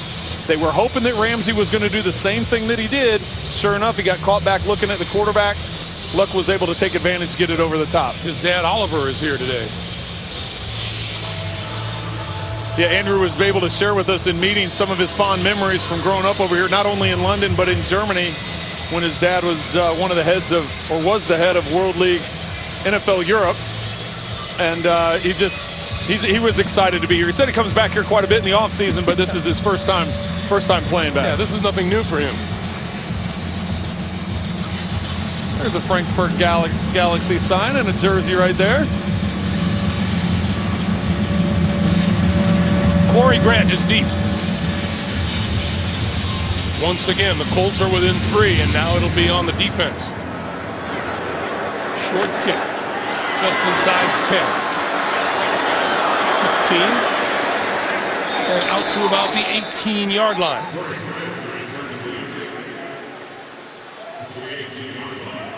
So now, what does Blake Bortles do? What does Jacksonville do on offense? Greg Olsen would love to be able to run time off the clock. Well, there's 2 trains of thought here. You want to make the Colts use up their timeouts, but you also want to make sure they don't get the ball back. So this is one of the important things. You talk about the 2-minute offense. There's also the 4-minute offense where you're trying to drain the clock and not let the other team get the ball back. So if you're going to make throws, you want to make sure the receivers stay in bounds in their short, accurate throws.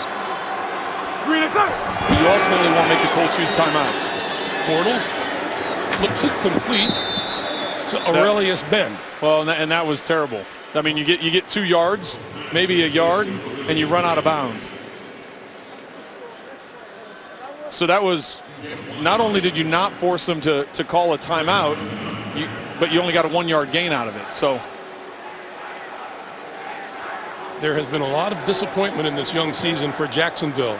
They feel they should have beaten Green Bay week 1 and should have beaten Baltimore week 3.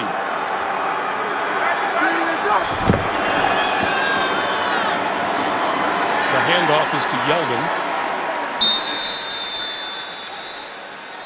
And we get a timeout.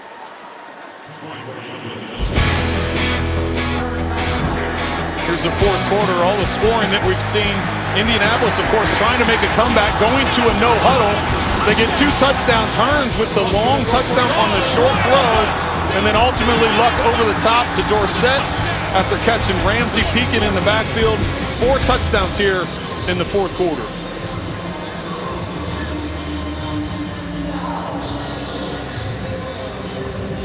So here's the crucial mistake. I go back to that play, the first down play, got 1 yard and went out of bounds.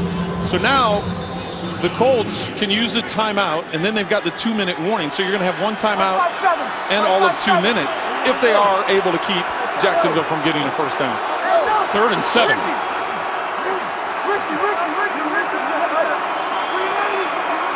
This is huge for the Jaguars.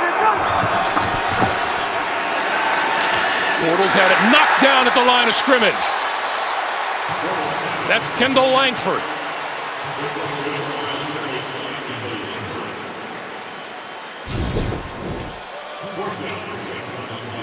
Oh, and that's worst case scenario right there for Jacksonville. I know Jacksonville Jaguar fans are sitting there saying we've seen this before this year. They've had some tough losses. You look at the early season loss to Green Bay in the opener and the tough one to Baltimore a week ago. And Bray is deep. Well, and Indianapolis now is going to have quite a bit of time with the 2-minute warning and 2 timeouts. Booming kick by Norton. It bounces and rolling into the end zone for the touchback. Well, Greg, you have to remember, Adam Vinatieri, you only need a field goal to send this thing to overtime, but plenty of time to go down and try and get a score. I want to remind you, tonight on CBS, it's the powerful season premiere of Madam Secretary. Téa Leoni stars in the hit drama tonight after NCIS Los Angeles, only CBS. So now it's interesting to see what the Colt offense will look like in this final 2.5. I would still stay with the no huddle. Look at the success they've had with it. I don't necessarily think you have to go a 2-minute mode just because you have the timeouts and the 2-minute warning. You can go to up tempo. Luck threw a last-minute touchdown pass last week to beat the Chargers. The flip to Ferguson, and Ferguson dragged down just short of the 20-yard line by Malik Jackson. Well, I think they need to hurry up more than what they're doing right now. Everybody's walking back to the line of scrimmage like they've got plenty of time. A little bit more sense of urgency.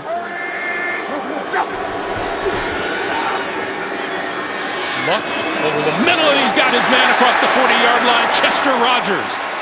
See, now I think they should be running up there and all right, 2 minutes. 2 minutes to play. Holding a lead late has not been a strong point of the Jacksonville Jaguars since 2013. 23 times they've lost the lead and lost the game. At one time, they had a 17-point lead here this afternoon. It's now 3. Last 3 drives, the Colts have scored touchdowns. Luck. On the move, throws, a little bit too low for Ferguson to handle. 2nd and 10, 1:54 on the clock. Well, Malik Jackson putting pressure on Andrew Luck, hitting him as he was throwing there. With the timeouts they still have in their pocket, they can utilize the whole field. Yes, you want to go down and get a touchdown and win this game, but you also have to remember you have the best kicker in the game right now. 33 consecutive field goals for Adam Vinatieri. Jacksonville has all 3 of their timeouts remaining. The Colts have 2.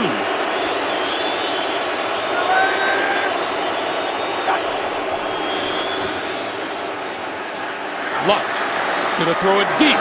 Sideline, incomplete. Dorsett, the intended receiver. 3rd and 10. 86,700 on hand here in Wembley Stadium today.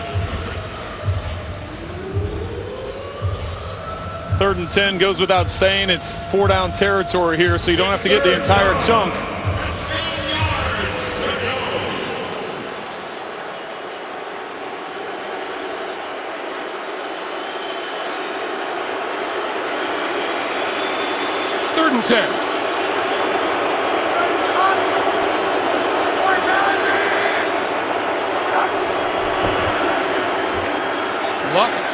drop over the middle, and that is complete. And running out of bounds is T.Y. Hilton. And that is about a yard short of a first down. So 4th and 1.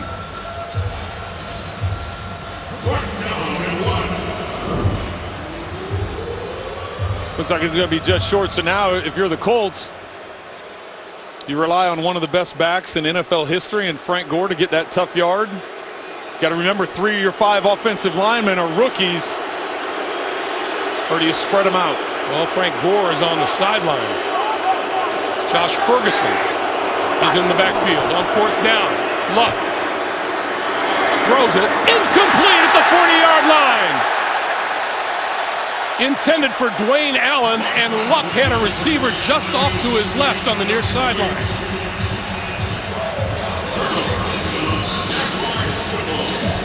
And look at that Jacksonville sideline. Well, and I think that's probably the thing going through some people's minds right now is why isn't Frank Gore in the game to try and get that tough yard? Instead, they go with the pass. Andrew Luck steps up in the pocket.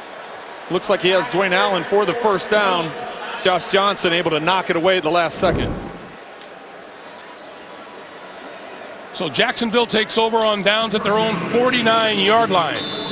And they're beginning to feel it on the Jaguars sideline. Well, and I think if Allen hadn't appeared to be so wide open, Andrew Luck maybe could have even tucked it and ran for the first down. But as he stepped up and started sliding, it looked like it just flashed in front of him. There was Allen right in his window. Now with 2 timeouts.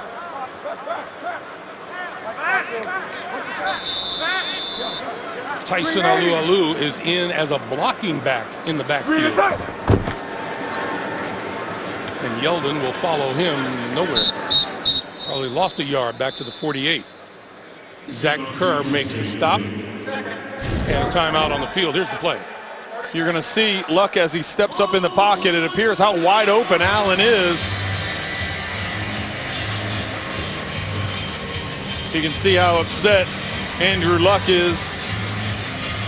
You step up in the pocket, you see that flash right in front of your face. Even though he probably, it appears that he could have took off and ran and got the first down, but when you have him that wide open, Josh Johnson just not giving up on the play, well, not quitting on the play. He made a tremendous, in a hurry, didn't he? Tremendous play.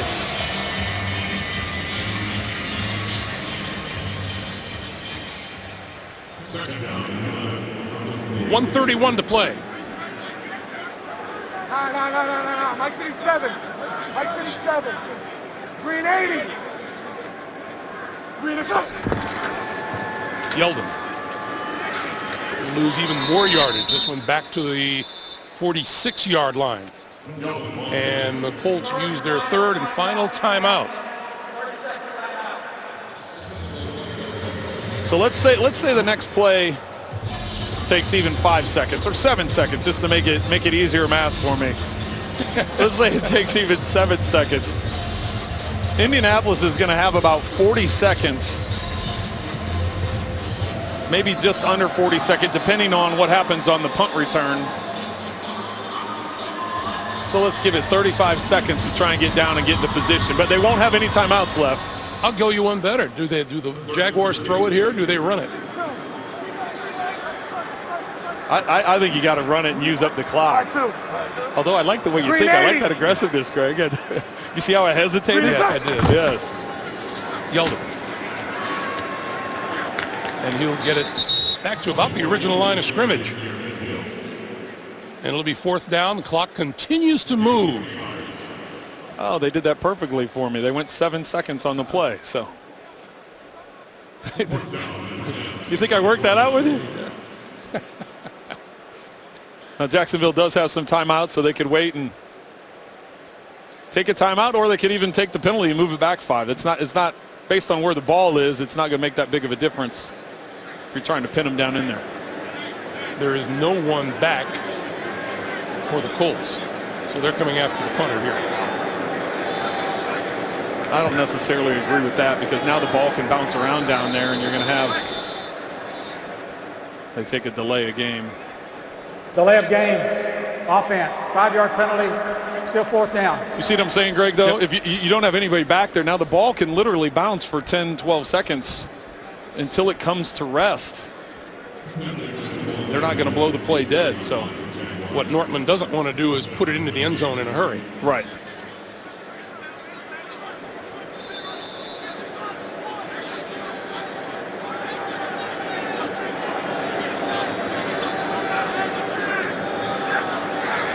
On the Colts, got it away. It's going to come down between the 15 and the 20, and there's your rolling around and bouncing around. And it comes to rest with 26 seconds on the clock. That ball hit right around 33, 32 seconds, so about another 6 or 7 seconds went off the clock.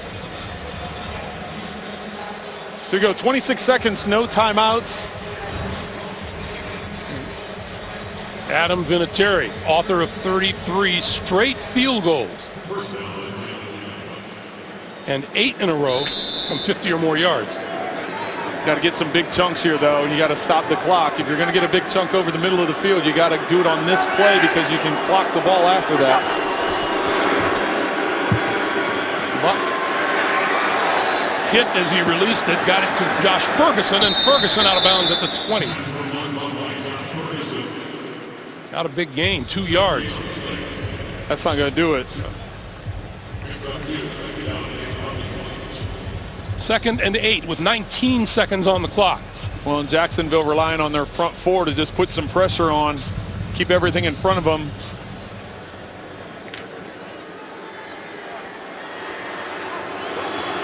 Luck needs 43 yards to get into Adam Vinatieri's field goal range. Stepping up and tripped up and goes down at the 15-yard line. Clock continues to move. Senderick Marks made the tackle. And Andrew Luck spikes the ball with 2 seconds remaining. Well, what happens with that is you have all the guys down the field have to sprint all the way back. You see Luck having to step up in the pocket. Senderick Marks getting blocked, but as Luck moves around, he's able to slide off.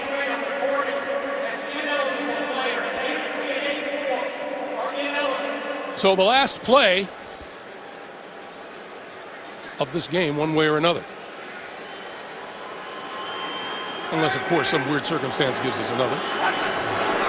Luck. Over the middle. And a handoff. And flipped backwards. And the loose ball is picked up and lateral. And that'll do it.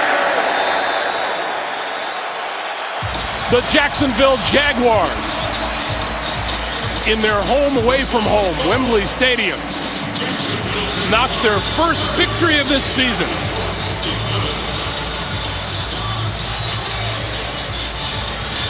Both teams were kind of dragging along there for 3 quarters, and all of a sudden the 4th quarter came, and it was a battle of 2 young quarterbacks. Bortles, 19 of 33, 2 touchdowns on the day with no interception.